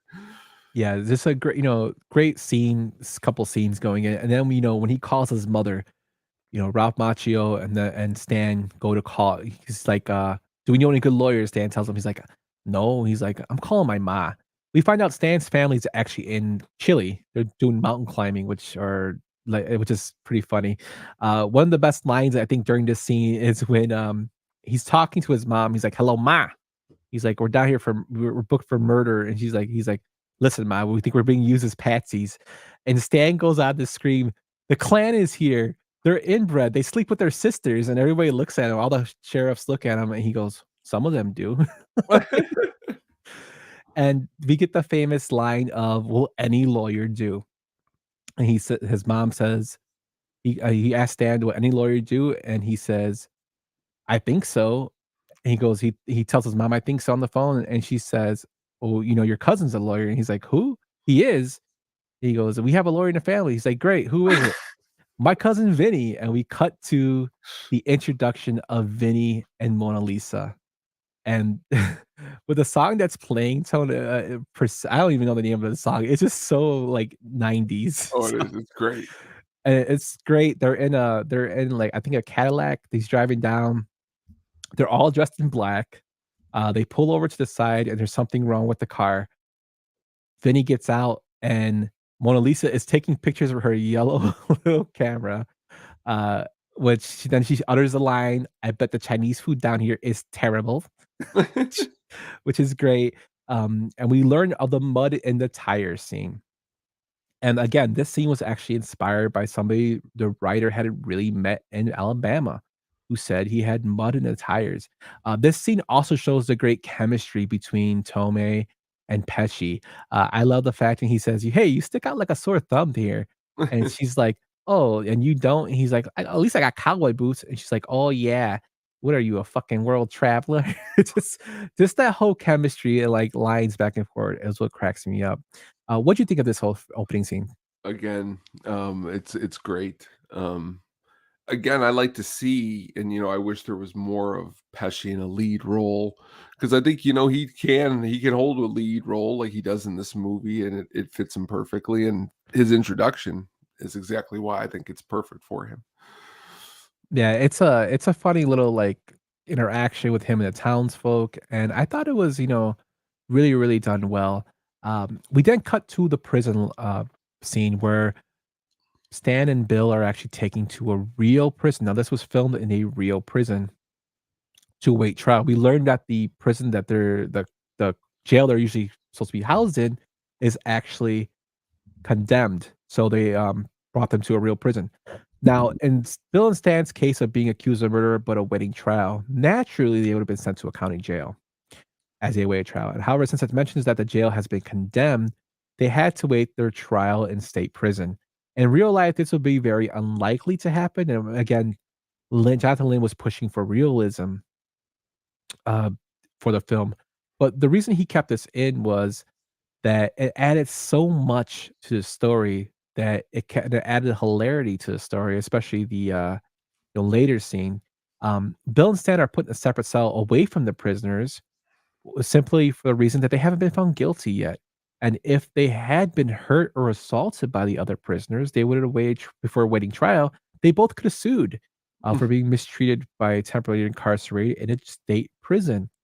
That means they were usually placed in a cell away from the inmates, and they showered away from them. They also had to avoid interacting with them, which is like there's another scene later in the film where they're playing basketball, and if you notice, it's just them two on the court, and the guards are all watching them. So that's a reason why they were basically separated. But when they walk in and you hear all the cat calling when they're going to their cell, those are real prisoners. The guards are real guards. They're not actors. Everybody in that prison is real, which I thought was pretty crazy when doing research for this. Oh, anytime you could get, some of the real whatever it is that you're filming, you can make it feel a little bit more real, and that's exactly what I think in the scene. Yeah. So we then cut to them in their prison cell. Bill says he's going to take a nap, and we see Vinny being brought in. And he says, I tells them I wanted to, he tells Stan, I told him to take me to the new guys. Now, this whole interaction is pretty hilarious because he's like, tell me what happened. And like, he's kind of like trying to be his friend. Stan thinks that Vinny is just another prisoner who's trying to take advantage of him sexually, which I think is hilarious. And Joe Pesci utters a line like, It's either me or someone else. You're getting fucked either way." And the way stands up like, "No, I'm not doing it. I'm not doing it."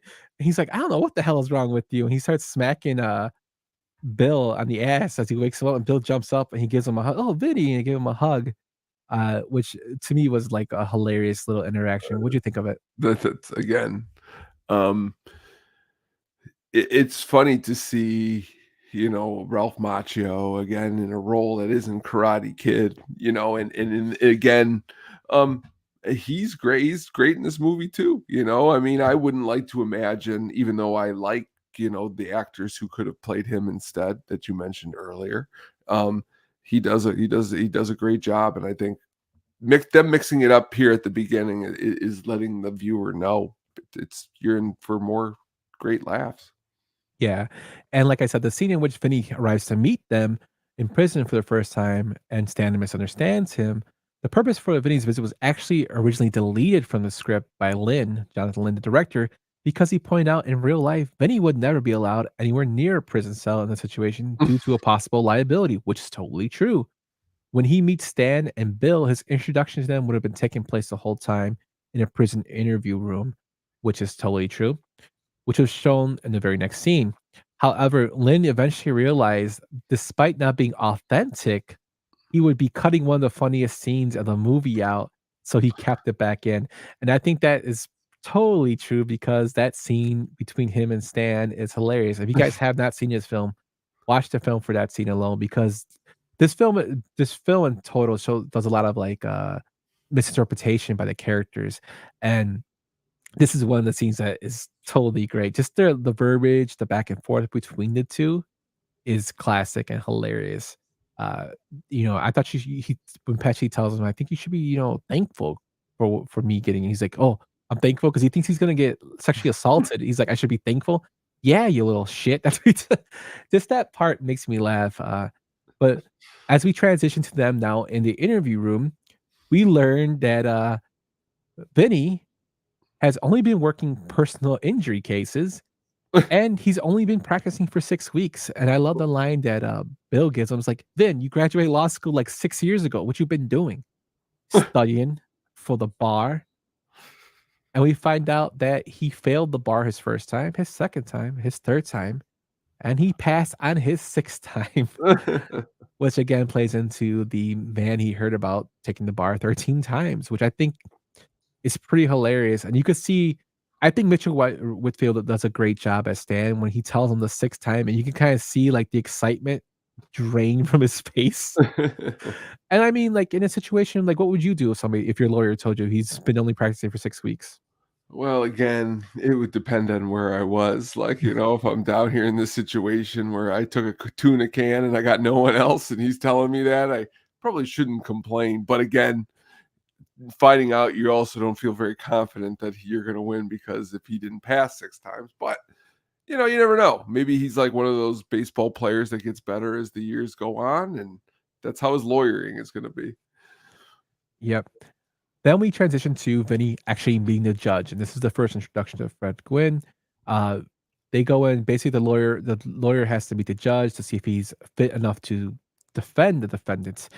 This scene is actually cracks me up as well because when he asks him, "Where'd you graduate?" He's like, "Brooklyn Academy of Law." He's like, "Is that an accredited institution?" And he looks up at his degree. He goes, "Oh," he's like, "Yeah."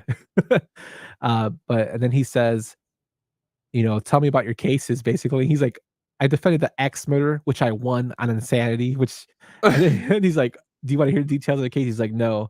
And he's like, "You know the son of Sam?" He's like, "You defended the man who listened to a dog."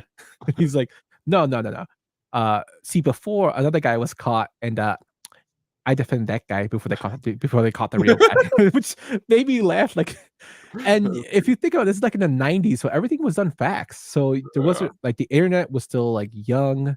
So yeah, there wasn't really like it was really hard to fact check on a lot of this stuff. But now you could just look it up online. But at that time, it was believable. Just the fact that the story he tells makes me laugh. That that's whole good. interaction between That's the really two. good. And the judge gives him a book of the Constitution of Alabama and basically tells Vinny, I expect you to become prepared knowing the full knowledge of Alabama law. Now, the funny thing is, this book has more than 300,000 words, and the Alabama Constitution is the largest in all the states in the United States, Uh, uh, which is ridiculous. So he wants him to learn it before the trial. And I think this is where if they explained that Vinny was dyslexic, would have played a lot better. It mhm. was cut out because he does have trouble reading, as we find out in the, next scene when they're at the hotel. He tells Lisa she's there, she's like, "How can I help?" And he says, he wants to do it himself. He's reading the book, he's frustrated, he closes the book, and they go to bed. And this starts the gags of the hotel stays that they stay at. They're sleeping, and the loud steam whistle goes off, tone. What do you think about this scene? Hilarious. Again, you're sleeping, and these you're if you're from where he's from, and then you're down there, it's a total different walk of life. Not good or bad. It's just different than what you're used to. Totally. Then we cut to the next scene where they go to a diner, and this kind of like hit me home a little bit for me now that I'm married to my wife and my father-in-law, who, when he was in the military, did his training in the South. And while they're there at the diner, they open up the menu and they see three things on the menu: breakfast, lunch, and dinner. And they're like, breakfast? And while the cook is cooking, he asks him, "Did you know this loud whistle?" And he's like, "Oh, it's to wake everybody up for the steel mill." And he's like, "Okay." They get their breakfast, which looks phenomenal. It's like bacon and eggs and grits. And this is where Vinny first sees grits, and it makes me laugh because my father-in-law hates grits, and he said when he was in the South, uh, there were all the cooks would always see him come in to eat, and they're like, "Oh, you're that sour, you don't like no grits." He always tells me that story, which makes me laugh. But you Story. know, this is the first time they see grits, and being from New York, both of them, they're like, "What is this?" And Vinny, she is told by Mona Lisa, "How about you try it?" And he tries to prolong it. Tone. He asks about like, "What's in a grit? How's it?" And she's like, "Just taste it." And while he tastes it, she takes a picture, which to me always made me laugh because it was just a funny interaction. It was. That's a good interaction. Mhm. We then cut to the meat and potatoes, as we say, of the film, The Court Day. This is shot in the same courtroom as The Heat of a Night, where that was filmed, which I think is pretty crazy. Reading about this, the temperatures in that courtroom exceeded 100 degrees, and this Oh, film was shot in the summer ah, during the courtroom scenes, which was in the midst of a Georgia summer and in a converted warehouse with a corroded metal roof. So they were probably dying. We'll get to that, Brian. We'll get to that. But at the courtroom, I love the first introduction of Jim Trotter comes in, played by Lane Smith. He sees Vinny sitting on top of the desk in his black leather jacket, his little black shirt and jeans, and he's like, "Has your lawyer arrived yet?" He's like, "I am the lawyer," which makes me laugh. And he's like, kind of ridicules him a little bit for his dress. Then we see the issues as we learn that that Vinny was never taught the procedure in court, and this will be his first trial, as he explained to Stan and Bill. Uh, he's asked to basically enter a plea. He doesn't understand the procedure. He tries to explain it to the judge that they're pulled over for a can of tuna. The judge basically yells at him and holds him in contempt. And I love the transition for this as they show him in contempt in court, and he's going to jail. He tells Mona Lisa, uh, "You gotta bail me out." And while they're on their bus ride back to the jail, he's like singing and whistling Dixie, and like the two guys are just looking at him, and it makes me laugh that that scene, played out like he has no idea what's going on. Um, and we learn about the character, a small character named Norton, who's going to be executed at the prison. Uh, we then see them go to lunch after the bailout. That's Vinny and Mona Lisa, that is. And I love the way Vinny explains, you learn as you go. Think of it, he explains to her as like fixing a carburetor in a car. Like it's just like the way of thinking is very interesting to me. What do you think about this whole court day scene and the jail scene? Tone. Well, again we're getting Pesci. We're that whole the way he said he's stealing a can of tuna. You know what I mean? Again, it's your life's on the line, but I'm okay with Pesci in the driver's seat helping me, in the court if I'm one of these guys. But you're also like, well, who is this guy? And it's again not like I don't want to. This is nothing like Seven. You're also, if you're seeing this for the first time, like, where is he going to take these guys? Like, is he going to get them off? It is kind of, if you're watching it for a first time, where is this going? Pretty much, I get at this point. Yeah, and then we learn while they're eating lunch that Mona Lisa tells Vinny that she's almost used all their traveler checks. She went to go hustle at the pool hall and she got stiffed. And Vinny's like, "Wait, you got stiffed?" And they actually go to the pool hall to get her money, and we meet JT, who's played by Chris Ellis. And there's a funny interaction that he says, "You owe Lisa $200," and JT basically threatens Vinny, and they have a funny interaction between the two. He says, "How about I just kick your ass?"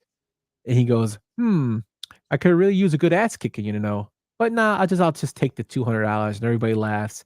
And he goes, "How about you fight me for it?"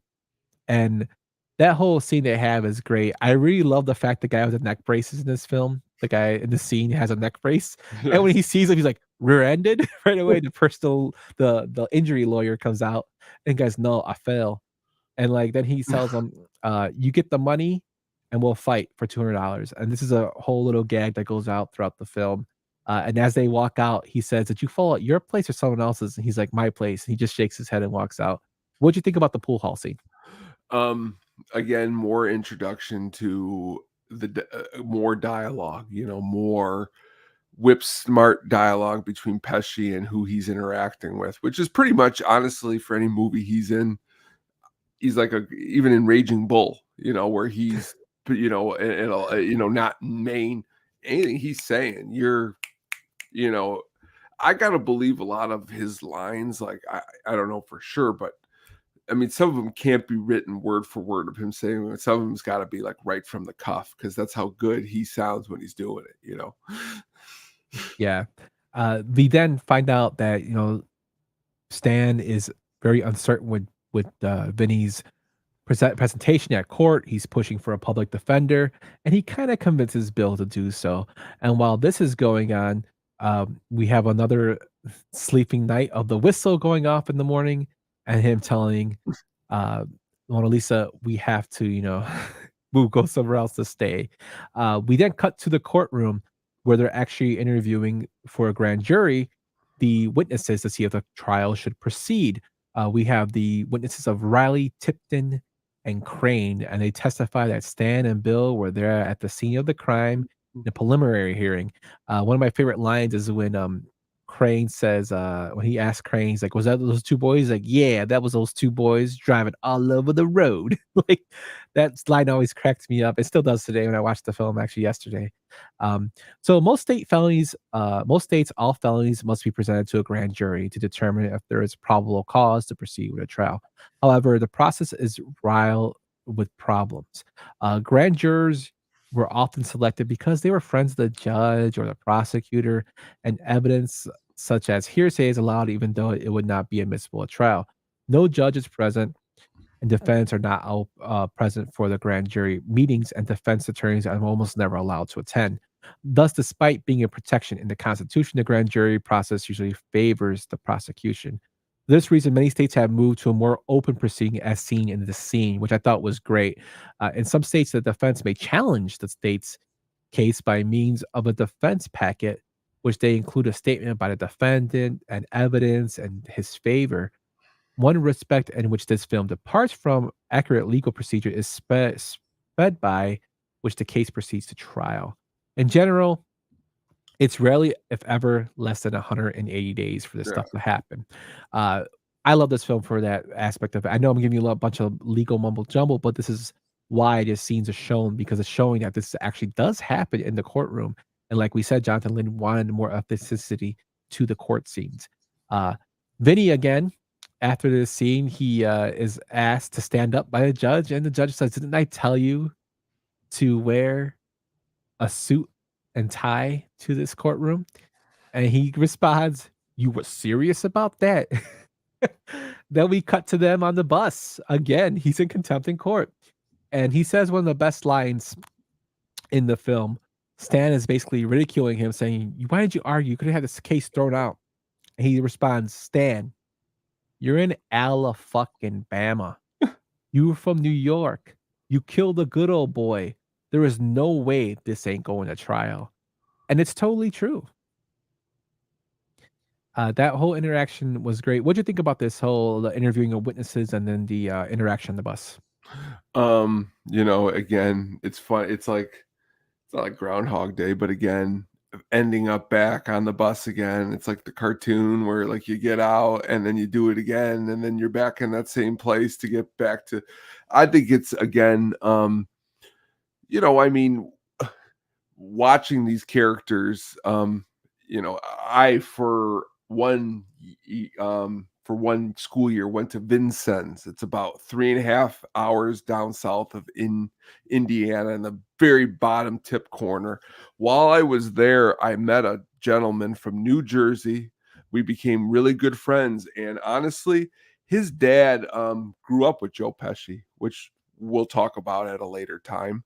But this being said, all we would do is make these jokes about the South and Southern Indiana. And I could see me and him getting in this situation. So it's funny to watch this movie and see it's not a fish. I mean, like one of the things when I was at Second City that you learn about story writing is it's an fish out of water story because which makes what makes it funny is they're in this Southern town and they're not living by the grits and the Southern drawls and stuff like that. I think, again, we're just keep building. The movie is getting better to the climax, I think. Yeah, totally. I love that it's building up as we go. And then we transition from this to we still have the gags with the hotel rooms where he's woken up by the steam whistle. Now he's woken up by a freight train that goes by, and he goes down to ask the clerk at the hotel, "Does a freight train always come by at 5 o'clock in the morning?" "No, sir." Right? It's very rare, which I think is hilarious. And then we later find out it happens again, and he says, "You told me that the freight." He's like, "I know, it's very rare. It's supposed to come by at 4:15 in the morning," which makes me laugh. We see the interaction with JT and the roll of ones. "Hey, little Yankee boy." He shows him the roll of ones, to $20 bill. He's like, "I got you $200 here in a roll." He's like, "How I know it's not a bunch of ones with a 20 wrapped around it?" He's like, "It's 200." He's like, "Okay, fan it out to me." He refuses to do it because he didn't knew if he got his ass kicked, he have to pay the money. Uh, those little interactions always made me laugh. These little side stories made me laugh. I love that when he gets out of jail, Lisa scolds him again. The chemistry between the two. "Are you fucking up this trial?" is what she asks him. And he's like, "No, no, I'm just learning." It's kind of crazy how Vinny is perceiving this. Like his later we learn, he is nervous about this, but at first he's trying to play it off like, "No, no, I got this." Even though two kids, lives are basically in his hands right now, trying to get them off. Just the whole interaction is pretty crazy.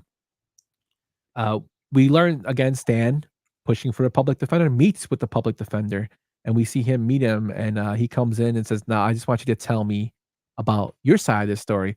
And you at first, you think the public defender is great. Um, Bill decides to meet with Vinny, and Vinny is, like, sleeping as he walks in because he's so tired, and he's like, "Where's Stan at?" He's like, Stan's not coming. He's going with the public defender." And Vinny goes, oh, he's like and Bill's like, I'm gonna go with the public defender too." And Vinny is crushed. He's like, "Why?" He's like, if you had told me that you didn't have this much experience, you know, I probably would have went with you." And then Vinny convinces him. How? He convinces him with a magic trick. And I think it's awesome how he does, he basically tells him about, the public defender is gonna let you lay these the prosecutor's gonna let you put these bricks, and then, you know, he's gonna build you these bricks and show you they have 4 corners, and then he's gonna find out he has nothing to hold because you're innocent. He basically changes the card from the initial card he shows him. And this scene, it was pretty crazy. When I'm doing research, um, Pesci had to learn this. In the DVD commentary, Jonathan Lynn says, "Of course, you can fake anything by cutting and showing another shot." But I talked about this to Joe before we started shooting, and he learned how to do this card trick. So the scene in which he does it does not have any cuts. He actually fools the audience before their very eyes. He did it beautifully. I thought Vinny's argument would be less powerful if the audience would say, "Oh, well, that was fake," with the scene, and he does it great. Great job of it, Tone. What do you think about the magic trick here? Again, that's the thing about Pesci in this is he's going humor, and then he's using in this, of course, skill again. And when you're doing it, like you said, I watch enough movies to know that you could tell if he was able to do it or not. And when you see him doing it, it's him doing it, which I think makes it awesome. Yeah, it's a great scene, one of my favorites of the movie when he does it. Uh, Bill goes back and tries to convince Stan, like, he's gonna stay with Vinny. Stan again pushes back saying, he could fuck up the proceedings if we have him ask a question that the lawyers don't want you to ask, and he explains to him how Vinny is just being quintessential Gambini, how he ruined the life of a day of a famous musician called Alakazam because he knew everything he was about to do. Basically showing that Vinny is smarter than you think he is. He was just being Vinny at the time. So basically Bill saying, he's putting all his faith in his cousin, he can come through for us. And that's when Stan utters the line, after he says the quintessential Gambini, we see the lights flicker, and Stan goes, "Well, there goes the quintessential Norton," the guy who was executed. And I think that's a great little play of words right there between the two. Um, we then cut to talking to Trotter, and Vinny goes to meet Trotter to talk about, to discuss with the prosecutor, just basically to get a feel of the case. We find out how Vinny actually got into being a lawyer. He tells him about a judge he met called Judge Malloy, who, when he had gotten a traffic ticket against a cop, he thought was BS. He argued with the cop to eventually the cop to admit that he was wrong. The judge was cracking up during the whole time and basically asked him out to lunch and said, "You have a great career. You have a great career as a litigator." And Vinny says, "I don't even know what the hell a litigator was." And he said that Malloy was like a person that checked on him during law school and basically, was very proud of him because his own son didn't want to be a lawyer. He became a musician, which is kind of funny because Joe Pesci is a legit musician in real life. Mhm. So it's kind of like like a fourth breaking the fourth wall there. So we kind of get the backstory of how Vinny became a lawyer, and we find out how Trotter became a public defender, a district attorney. He says he was defending people who were, horrible people, and he was making a lot of money, but his conscience was getting to him. I think it's like a good this scene right here is a good kind of like an opening of the characters' backgrounds, Mhm. giving us some, but not too much. What I thought was a good good opening for the background of the characters. What do you think, Tone? Again, character development in the movie, especially as we're moving along here, they don't throw it all at you at once. Again, we've heard a lot in the movie already, and it's cool to still be getting more character development as we're going along. Yes, and we also find, again, Vinny doesn't know the procedure of court. He there's a great scene where he is told by Trotter, "What are you doing later on today?" And he comes back to tell Lisa they're going hunting. Mm. And this interaction, is one of my favorite interactions when he's like, "What are you gonna go hunt?" And he's like, "I don't know." He's got some moose heads, some deer. He's like, "A deer?" And "How can you kill a deer?" He's like, "I don't know. I'm a man's man. I could kill a deer." And he's trying to bond with him because Vinny believes that if he bonds with him, he can kind of get to know what Trotter knows about the trial, which is ridiculous if you think about it as lawyers, which we find out later. But my favorite scene is when she runs into the bathroom because she's disgusted he's going hunting for a deer, and he asks her, "Do you think these pants are okay?" And she comes out and tells him, "Imagine you're this little deer and you see a nice lake and you put your little head close to the water, then bam, a bullet rips through your fucking head and your brains are laying all over the floor." And she goes, "At that time, do you really think you'd be thinking, do you be giving a shit about the pants the motherfucker was wearing?" That just that whole scene, like, is Patrick, hilariously done, yeah. it's great. Uh, we then find out as they're driving to go hunting, he's like, "Oh, I really would like to see your files," and Trotter says, "You would," and he calls his secretary to have her photocopy all the files. He cuts into the next scene of Vinny coming in with the files, and Lisa is reading the law book, and she sees him. She's like, "You stole his files?" He's like, "No." Vinny tells her the story like he outsmarted Trotter, greasing him up, and she tells him he had to. It's called disclosure, dickhead, which makes me laugh. She's like, "Oh, they didn't teach you that in law school either," and Vinny is like, "Oh my god, like what the hell?" Which again shows he does not know what is going on. What do you think about that whole interaction, Tom? Again, he's like a lot of the movie, he's like almost like stumbling upon what he's really supposed to be doing by accident, and it's going well, but he's also looks like he doesn't know what he's doing. Yeah, I like that mix and match as it's going along. Yeah, I think the chemistry between the two characters is just great. Oh, it is. It is. And they spent a lot of time reading and doing research for this.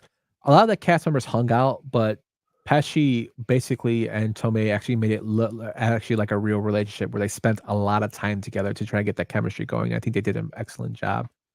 Uh, we cut to now the picking of jurors, and this scene always made me laugh because as they're picking the jurors, um, Lane Smith, who plays Trotter, is asking a lady, about the death penalty, and she's like, "I think it should be up to the victims' families what happens to the person." And he says, "Oh, well, the defendants here are charged with shooting a clerk in the back in a cowardly way." And she's like, "Fry him." And he's like, "That'll do." And he gives the thumbs up. Now, this scene was actually taken out of a comedy book about law that Lawner had read. He told the Abnormal Use newspaper, um, the lawyers asked them their opinion on capital punishment, and they say something like, "I think it should be left to the victims' families." Then they describe exactly what the murderer did, and then the juror actually said, "Fry them." So I put that in the movie, which I think is hilarious how all these scenes that he's read about are incorporated into the scene. That's good. Um, then we find out Vinny is found to be a fraud by the judge because he's never tried a case in New York. The judge tells him, "I haven't found anybody with Vincent Gambini as a trial." He's like, "You're not gonna find my name." He just tells him the story of how he became a stage actor, and there was a guy named Vincent LaGuardia Gambini. He's like, "Maybe you heard of him?" He's like, "No." He's like, "Well, I had to change my legal name to Jerry Gallo." And as he says Gallo, he knocks over the chess pieces the judge is playing with.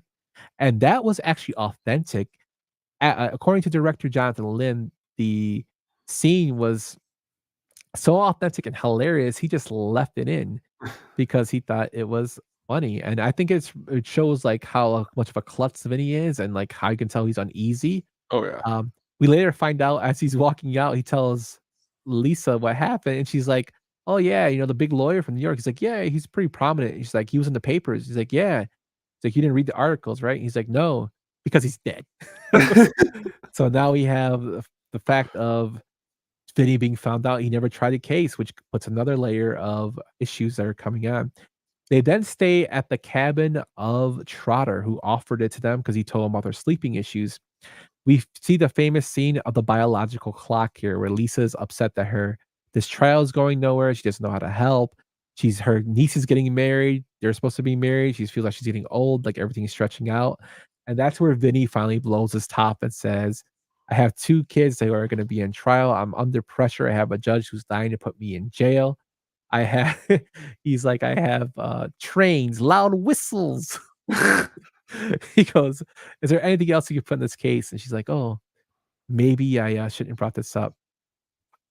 I love when they're about to go to sleep at night and we see this screeching owl just basically screaming, and Vinny jumps up and starts shooting off a handgun out of nowhere.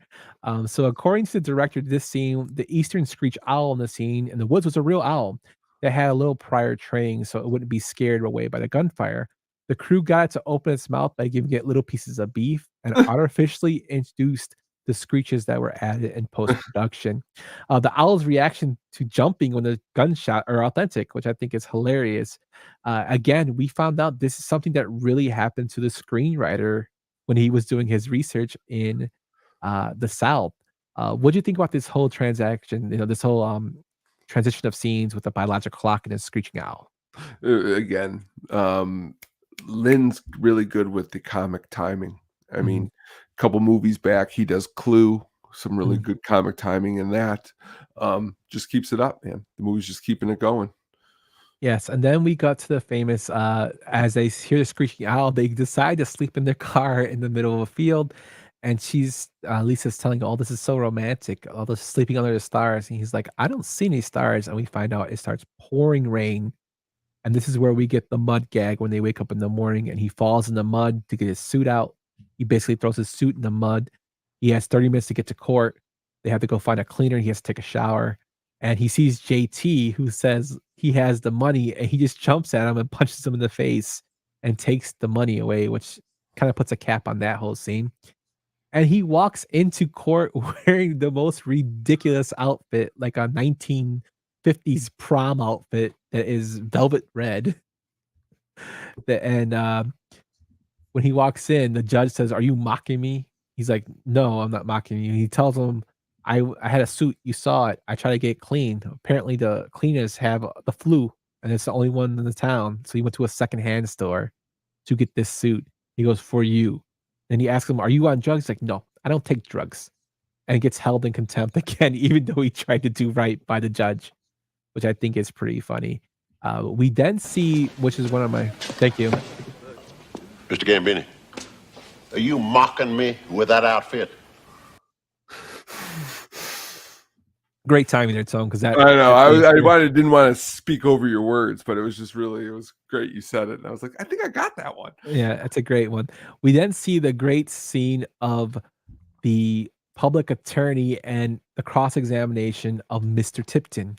Mr. Tipton says that he was basically making breakfast and he saw two boys go into the sack of suds and then he saw them running out as he was about to eat from the sack of suds. Director Jonathan Lynn cast his friend, again, Austin Pendleton, who had a real life stutter in this scene and was tongue-tied. Lynn went on to say, "I knew he would be really funny in this part." So he said, "But I really didn't quite imagine how funny, and I just had to literally hide behind the camera, normally sitting by the camera, but I had to hide because I was laughing so hard." This interaction between the public defender and Tipton, he's like, "Mr. Tipton." And I love the fact how he says, "You were 50 feet away, you couldn't see. I understand you have glasses." And he's like, "Yeah, they're reading glasses." It makes me laugh, like, just even his opening statement, how he's trying to talk to the jurors, and he's, like, slapping the guy on the shoulder to get his words out. And it's just it just shows, like, Stan, again, you can see Stan saying, "What the hell I get myself into," going with the public defender that doesn't know what he's talking about. And then we see Vinny come up for his opening statement. He's half asleep. He comes up and says, "Everything that guy just said is bullshit." meaning what Lane Smith said, the Mr. Trotter. And he, that whole interaction is great. And then we see the interaction of how Vinny starts to kind of take a turn in terms of character development and the way he cross-examines a witness. Now, the public defender had a really hard time of cross-examining Mr. Tipton. He was starting the whole way, and we found out he tried to use his glasses, but we found out they were reading glasses. And when he sits down, he says, "He's a tough nut to break." But then he comes up and says, "Is it possible 2 Utes?" And the judge says, "What? The what? 2 Utes," which you had a great opening to the scene, Tone. That dialogue is real. It's actually something that happened between Lynn and Pesci. They were prepping for the film, and he says something about these 2 Utes, who were on trial, and I said, "What?" And he said, "What?" And I said, "What's a ute?"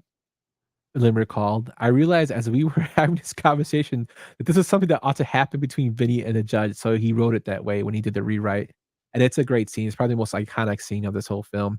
But Vinny crushes it on the cross-examination. He says the famous line of, "What were you making for breakfast?" And Mr. Tipton says, "I was making grits." He goes, "Instant grits?" He goes, "No Southerner, proud Southerner makes instant grits." And he goes, "How do you like 'em, regular or al dente?" He goes, "Regular, I guess." So you know Vinny did research for this. Um, and then he says, "Well, how you said it took you 5 minutes to do your grits. How is it possible that you did grits in 5 minutes and to eat your breakfast when it takes every other person in the grit eating world 20 minutes?" Showing that there are reasonable doubts that it wasn't the same people he saw go in to the sack of suds, and come out of the sack of suds. And he says, "I'm a fast cook, I guess." And that's when Vinny just unloads on him. He says, "Do the laws of physics not exist on your stove? Were these magic grits?" Where Brian brought up great line, "Were these magic grits from the same people that sold Jack his beanstalk beans?" We find out that Mr. Tipton did have holes in his story, which puts out reasonable doubt, which can help the defendants get off. And Stan comes to realization that he wants Vinny and fires the public defender and goes with Vinny and says, "I want him." Vinny again is held in contempt, as we said earlier, for arguing with the judge with his ridiculous outfit. And the funny thing about this is he tells Lisa not to bail him out. He'll get a good night's sleep in jail.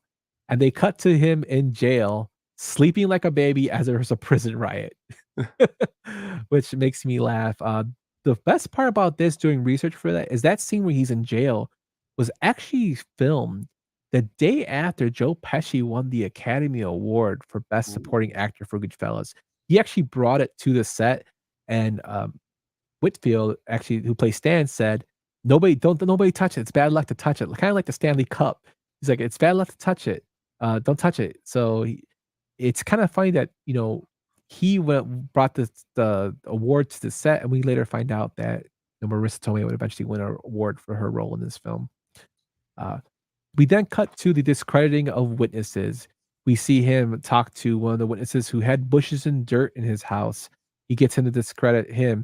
We have Mrs. Riley, who is an older woman with very thick glasses. He basically pulls measuring tape and tells her, "How many fingers am I holding up?" to show that she couldn't recognize the people. And she says, the best part is when she says, about to answer, the judge says, "Let it be known that that the lawyer is holding up 2 fingers."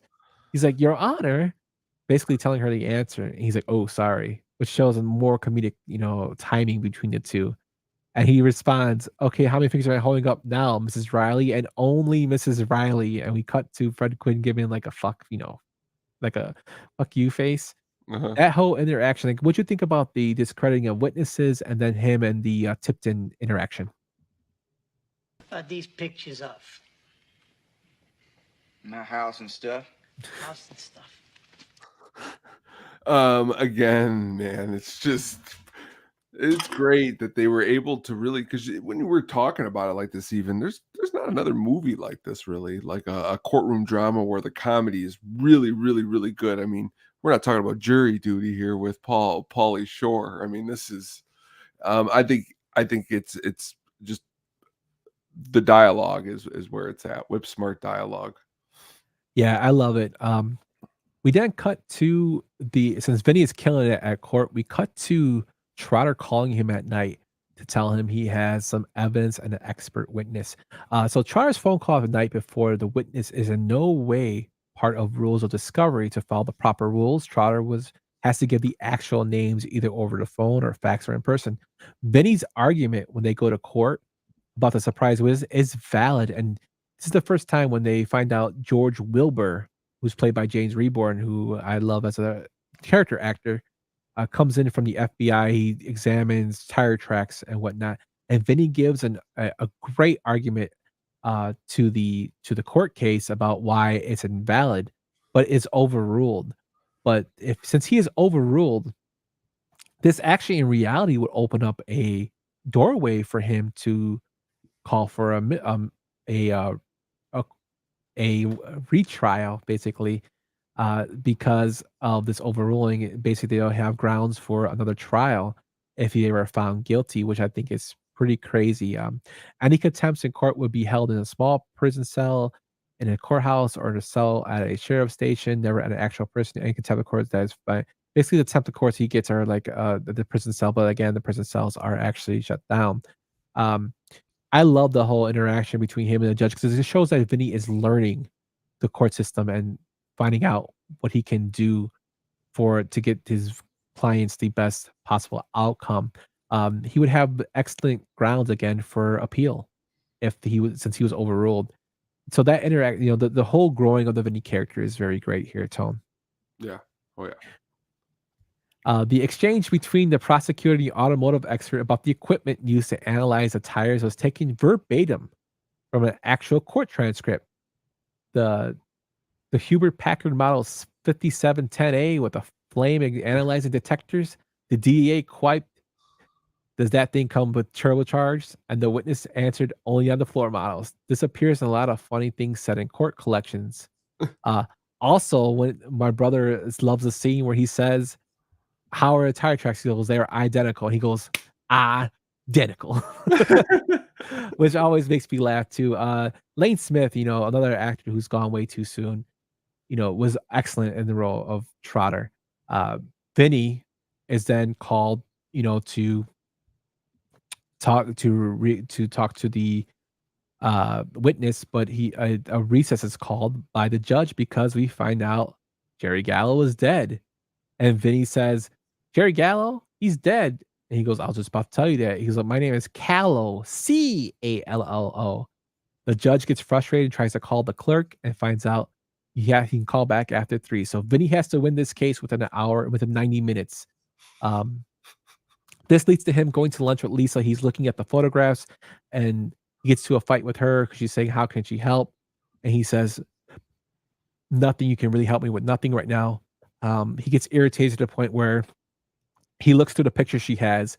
And as he's looking through the pictures, he's like, "Oh, yeah, me reading the book. Oh, what is this over here? Is it great? Is these tire tracks? Can they be any more farther away? And what is that over there? Looks like dog shit. It's dog shit right there." And the final scene, interaction he goes into it with her is, "Oh my God, you cracked the case. It's me in the shower." It's basically a great interaction between the two, and she leaves and storms off, and he says he's sorry, as she storms off, but he's looking at the pictures. We come back to the court scene, and he tells him, "I found very little." And Vinny tries to spin the tale that there were two different people that drove to the same cars that basically made those tracks, which basically is not a great case. But when he goes to sit back down, the defense rests. The prosecution rests. The defense now has a chance to call their first witness. And while Vinny is sitting there, he notices something in the pictures. Asks for a recess, is granted it. Asks for 5 minutes, but granted 3 minutes. Runs over to Sheriff Farley and asks him to trace something. Who says, "Why?" He says, "I only have 3 minutes." Runs outside to see Lisa, who's on the phone. He's like, "We have to make up. We have to make up. I need you." And she's like, "F you." She pushes him away, goes outside. He basically carries her back into the courtroom. And they have the whole interaction of the needing to have her as an expert witness to challenge George Wilbur. I love that Lane Smith says, "I would like to vote there, Miss Mona Lisa." And the cinematic scene where Mona Lisa is brought to the courtroom as an expert witness in the automotive general knowledge section, it has been noted that Vinny had an alternative if Mona Lisa hadn't cooperated on a stand or she was disqualified. Remember, she was trying to leave by the court as a legal expert. Namely, while is discouraged by standard attorney ethics in most situations, the rules of the court would have allowed Vinny to take the stand himself to testify as an expert in general knowledge because he could not have anticipated at the beginning of the trial that such knowledge would be relevant. So if she would have ran away and they wouldn't have made her stay, he could have actually done it, which I thought was an interesting little intricate part of the court procedure that I've learned while doing research for this. What do you think about that, Tom? That would have, again, changed the dynamic a little bit of the film. And of course, Pesci being on the stand would have had fireworks too. But yeah, it's very interesting. Another interesting aspect. Yeah, I love the cross examination and with her and Lane Smith, where he tries to give her a faulty knowledge about general knowledge about a car. She basically destroys him, and Vinny puts his feet out to like kind of like show off. Then Vinny brings up to her, it's the defense's argument that two different people driving the same car drove into the sack of suds, and she says, "No, that's not it. They were made by two totally different cars," which we later find out um, when he calls Sheriff Farley up. But first, he calls up George Wilbur to basically re-examine him and tell him that was everything Mrs. DeVito said was true, and he says yes. I love how he opens up the questions like, "She's cute, huh?" And he's like, very." And, he's so uncomfortable. But that shows that he's building the defense's case that what his expert witness said is real. Yes, the defense is wrong, which is a great line. Um, After this, then they step down to find out that what Mona Lisa said was true. They call up Sheriff Farley, who comes back with some evidence showing that two perpetrators were picked up with a 357 Magnum with a Buick Skylark that was basically, I'm sorry, a Pontiac Tempest, which is basically confused with the Buick Skylark, another car that was picked with two other people that actually did the murder. We find out that the sheriff that was used that picked up these two criminals was actually a sheriff that helped with the filming. So they gave him a little shout out in this scene, which I thought was pretty cool. We get the ending where they're asked if Mr. Trotter would like to continue. And he says that due to the recent evidence, the defense dismisses all charges. Vinny thinks he's going to get arrested as they try to run out of the courtroom. But we find out that his good old friend Judge Malloy made up a fake extensive resume of Jerry Callow. One of my favorite parts about this tone is that Vinny tells his cousin Ralph Macchio he's heading back to New York, and later in the same year he was in Lost in New York for That's Home Alone amazing. 2, which is funny. But we get a happy ending, and Vinny and Lisa argue in the car as they go off about their wedding as he wants to marry her. Um, yes, Brian. Can anyone say Skylark without saying her accent? No, and I think that's what really like pushed. Like her character is so great. Their accent, it's not even a real New York accent. It's just like an Her exaggerated version, accent. yeah. Oh yeah. The film basically shows a lot of legal terminology. I know I went over a lot of legal terminology here, but it's a wealth of information as well as a great comedy. So that's our film breakdown. So what do you think about it? I'm saying it's a classic. I'm saying it's a comedy classic, and after this dive, it's moving up very quickly into my comedy top movies. It's great. Yep. So let's get into our critical reception and fan theories, my friend. Let's do it.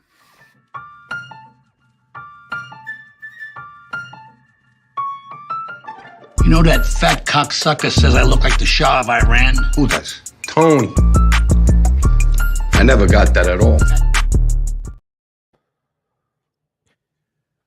So the film made $64 million on an $11 million budget. This was Joe Pesci's first film as a leading man to make money. And Brian brought this up earlier. He was in The Super, and that film did not make money. I like The Super, but it did not make money. This is the first film as a leading man that made him money, so it was a win-win for him. Marissa Tomei, like we mentioned earlier, won the Oscar for Best Supporting Actress for this film. Shortly after her Academy Award, a rumor started circulating around that Marissa Tomei had won by mistake because Jack Palance had incorrectly read out the wrong name. This is a highly unlikely occurrence, and this was proven to be a conspiracy theory because of what happened in the 2017 Oscars when Warren Beatty was given the wrong card and Faye Dunaway mistakenly announced La La Land as the best picture when the actual winner was Moonlight. The error was corrected and telecast in about 2 minutes. So that theory, even though it was a bad look for the Academy when the Moonlight La La Land issue happened, it kind of shows that she deserved to win the Oscar for her role. And like I said, she was phenomenal in this role. She makes the film. I think she's a better, I think she's a better character in the film than Vinny. Just because, but I love the dynamic, and I thought she did a great job. Brian asks, better Machio, Crossroads or My Cousin Vinny? I would say Crossroads. For He yeah, Machio's yeah, for sake. Machio, yeah. That's a film I would love to do a deep dive into eventually. Underrated film. Definitely. Um, but yeah, that's basically the Oscar that she won, and then she would go on to lose the Oscar when she moved, but she would eventually find it, which I thought was hilarious. Total Marissa Tomei. As far as the critics, Roger Ebert gave the film a thumbs up, but he only gave it 2.5 stars because he believed that Macchio was wasted. And my argument to that is Ralph Macchio is not really the star of the film. No. He plays like a side character. And I found it interesting that his partner Gene Siskel loved the film and gave it a higher rating and praised it with 2 thumbs up. But it's just strange how they viewed the film differently. This film is actually, like you mentioned earlier, Tony, it's praised by bunch of law schools. The American Bar Association's publication, the ABA Journal, ranked this film number 3 on its list of the 25 greatest legal movies. The Gambini's cross-examination of Sam Timpton with the great grits, Ernie Crane with the dirty windows, and Constance Riley with her glasses over, excuse me, represents technically the competent impeachment of a prosecutor's witness. Overall, the film does an excellent job through an abridged stuckness of representing the criminal justice process. Uh, Lawyer Maxwell S. Kennedy wrote for his blog Trial and Litigation, the movie is close to reality even in its details. Part of why this film has such a staying power among lawyers is because, unlike, say, A Few Good Men, everything that happens in a movie could happen and often does happen at trial. Professor Alberto Bernabe of the John Marshall Law School, who hands his students a list of law movies organized by the category, puts Vinny under education, not because it provides a material you can use in the classroom. I mean, because it provides so much material you can use in the classroom. For example, you can use the movie to discuss criminal procedure, courtroom decorum, professional responsibility, unethical behavior, the role of the judge in a trial, efficient cross-examination, the role of expert witness, and effective trial advocacy. The film has been praised by the Circuit Court judge, referenced by Supreme Court Judge Anton Scalia, and made it into a legal textbook. So this film has such a big impact on the legal world. It's phenomenal, and that I love, that it was written from a person who wanted to find as much of the legal information as he could in Dale Launer, and Jonathan Lynn, who's a former lawyer, wanted all the scenes to be as authentic to a courtroom as he could, and they paid off, man. This film is, loved by the legal community. Sure is. That's what I find to be awesome about the movie is that it's not only a great movie, but they use the authenticity of what is necessary. Yeah, I have a trouble saying that word too, my friend. I know.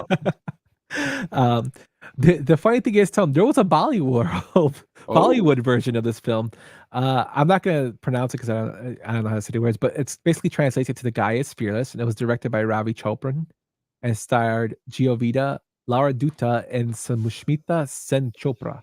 And reached out to Fox in 2007 for the approval to produce the remake and was given permission to make a film loosely based on the original idea.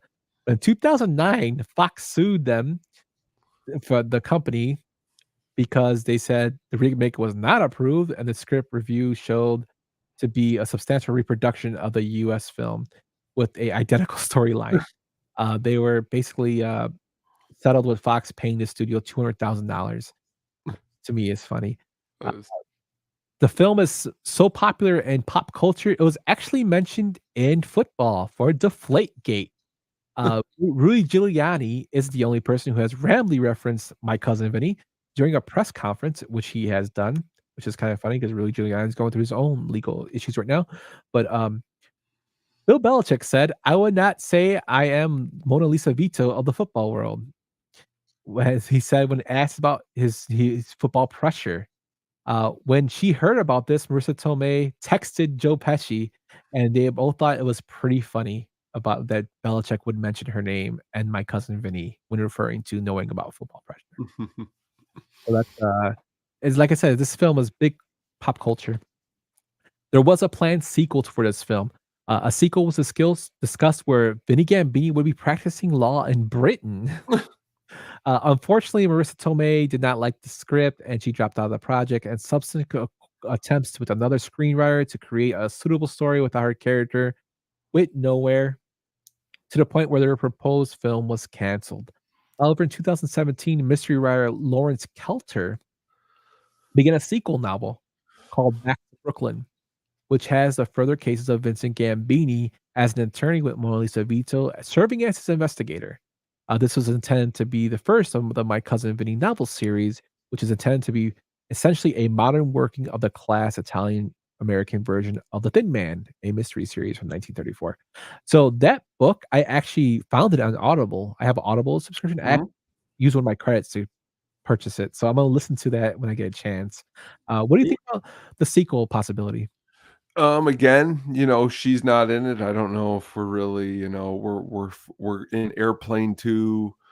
Sorry out there, not Larry, Caddyshack 2 type of territory of non-great greatness in a sequel, possibly. Yeah, I would like to see if Lana wrote a good script where, like, Vinny's practicing law and something else happens, that would've been nice, but she has to be in the film. Yeah, yeah.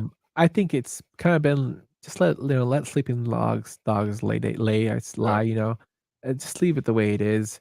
Uh, Last thing about the pop culture, Airplane 2 is a gem. Fried says Airplane 2 was a gem. Uh, But it's The a funny movie. Natural Academy Award-winning film is just so god awful, right? Horrible film, horrible film. No, no, Horrible. so the funny part about this is I'm gonna show a fight you.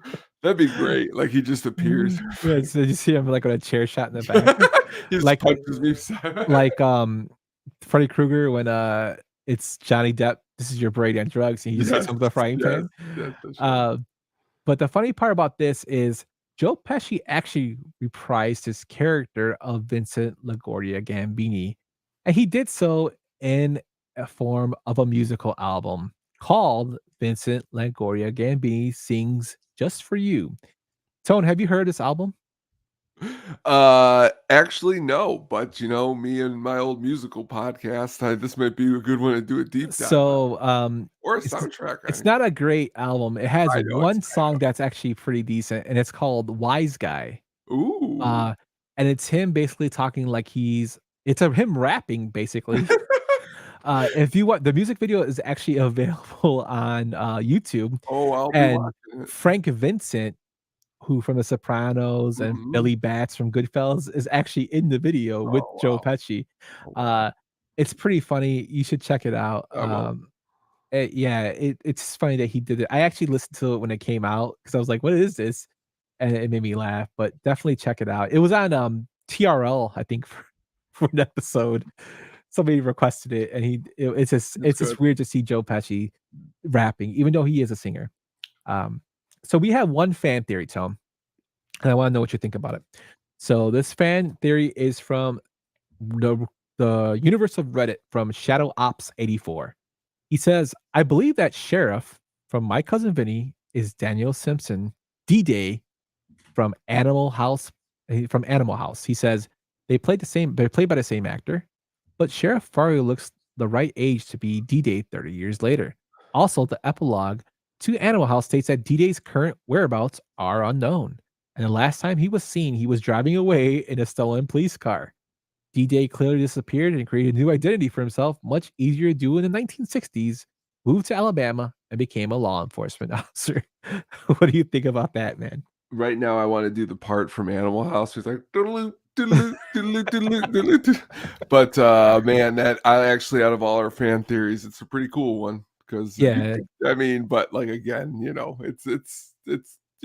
don't know, but it's cool. I like it. yeah, it's not completely out there, it's plausible. Yeah, So, yeah, that was a good fan theory. There's some of these films are kinda hard to find fan theories, so like, especially like the biopics, but, that's actually a really good one. it was. Um, so final thoughts on the film, Tone. I know we went through a lot of information. I know, I spoke for way too long. Uh, No. but what's your final thoughts of the film? Like, did this whole review make you wanna watch it again? Did you wanna make you do a, more in-depth analysis? Like, now that you have more in-depth analysis, did it make you Oh, look yeah. have a different outlook of the film? Yeah, it makes me want to do a huge outlook. I'm going to be watching Crossroads when I get off of here, and I looked it up. It's on Tubi for free. But back to the movie. I mean, Tomei, Pesci, Bruce McGill. Just to be honored to talk about Bruce McGill I love Bruce McGill so much. Fred Gwynn, Macchio. Again, just an all around great cast. In high school, somebody called me. They said that I look like Ralph Macchio and weight gainer. So I've always had a really affinity to Ralph Macchio. So Ralph and the rest of the cast, I think the movie holds up. And as a comedy, I think it's a little bit better than like a Jim Carrey movie, which I like Dumb and Dumber and that, but it's a little more smarter, as you stated, the way he's able to finally get ahead on the trial while not getting in trouble or figuring out who he really is, I think is key to the movie. Yeah, I just couldn't say any better. I totally agree with you. One of my favorite films. Definitely a lot of, like I said, a lot of legal stuff in it, but very entertaining. It's one of those films that it is a slow burn, but very, very entertaining. I've been told I look like a young Rocky too. Brian. Oh my god, Brian. But that is our film breakdown. We went through the development, the film breakdown, and we went through critical reception and fan theories for My Cousin Vinny. So My Cousin Vinny is in the can. But let's go into our final little segments here and let's talk about what's coming soon. Let's get ready to rumble! Coming soon. Próximamente. Coming soon. Coming soon. So, my man, what is coming soon, Tone? All right. Well, we got coming up here for the next 2 weeks is we're going to talk about some Oscar stuff coming up. This next week, we're going to pick some Oscar years and we're going to have some fun with it and pretty exciting stuff. As we go throughout the week, we will kind of explain what we will be doing. We're going to pick 5 specific years and kind of, as you were stating, we're going to kind of, we're going to kind of say some of the more like as you stated, the uncanny, like more of the unexpected Oscar winners. So we want to look into maybe some things that we didn't think would win and then ended up winning, and or things with that one that we thought should have, somebody else should have won. There you go. So we'll be picking, and it'll be in different categories. It'll be 5 totally different picks from each of us. Who knows, we might actually pick the same year for one of them. But yeah, we're gonna go through that for the Oscars, and then eventually we will have a Oscars, basically an Oscars. So our picks for the upcoming Oscars on March 10th. So we actually have some shows that are actually kind of lining up, coming that are I don't want to give away our next show after our Oscar breakdown, not this one, but the week after our Oscar breakdown, because that one's going to be a fun one, and it's a movie that me and you both love.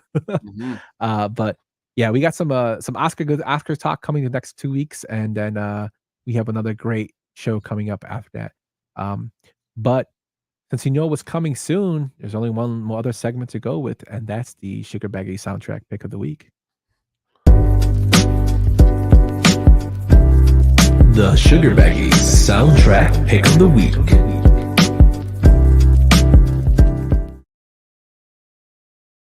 Well, we're going to jump. Well, first, I'm going to quiz you here. I'm going to play a clip, and I'm going to see if you know what it's from. But this is kind of a little bit of connection to something that we were talking about a little bit even further down the road that's exciting that you're looking forward to. But what's this from? You might not know it. It's okay if you don't. Here it is.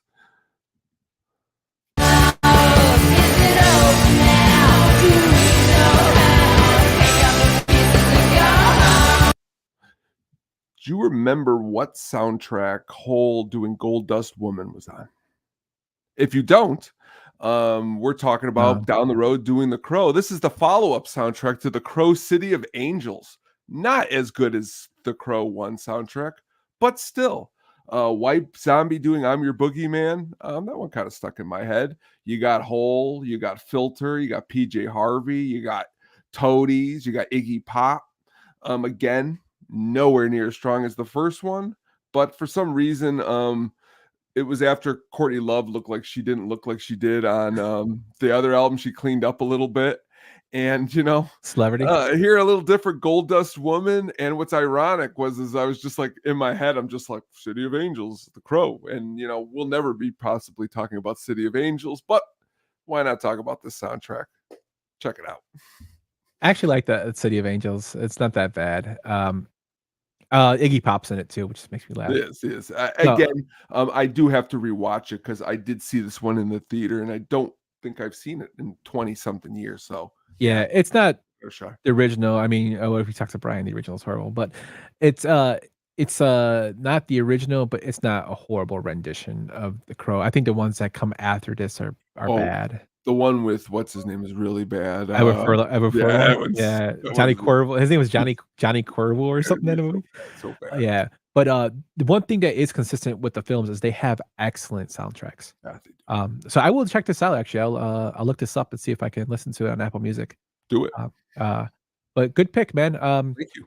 So that is our show for the week. I know we went a little long on this, but I mean, I got talking about My Cousin Vinny, and I love the film, so I continue to ramble. But if you guys like the film breakdowns, or you want something changed with the film breakdowns, let us know at the Show Pod on Twitter. Be sure to check us out on the SadisticPenguinStudios.com. We have our blogs. CPG just released a great thing about Cody Rhodes. Tony is killing it over at the Hook Up on Music. He just went live every Wednesday. He had a great guest with Bruhan Luke. They talked Pearl Jam. You guys talked Eagles. You guys talked all sorts of music, man. I love that episode. I was listening to it while I was here. It was a really, really good time. Of course, Luke had to get a little bit of talking, a little bit of the dead in there. It was a really good episode. Just two guys chatting. Make sure to check it out. Luke's gonna be releasing something with the college football scene. Also, check out Brian's Getting Drafty pod. He just did a great episode picking the wrestling's worst gimmicks, and that was a fun episode with Dougie Fresh from the Chicago Sports Bums, as well as our good friend Shankster, one of our biggest supporters on there. Who else is on there? And our own CPG, Comic Punk guy, fellow Penguin, who did a great job on it. That was a good, fun episode. So we had some really good stuff this week.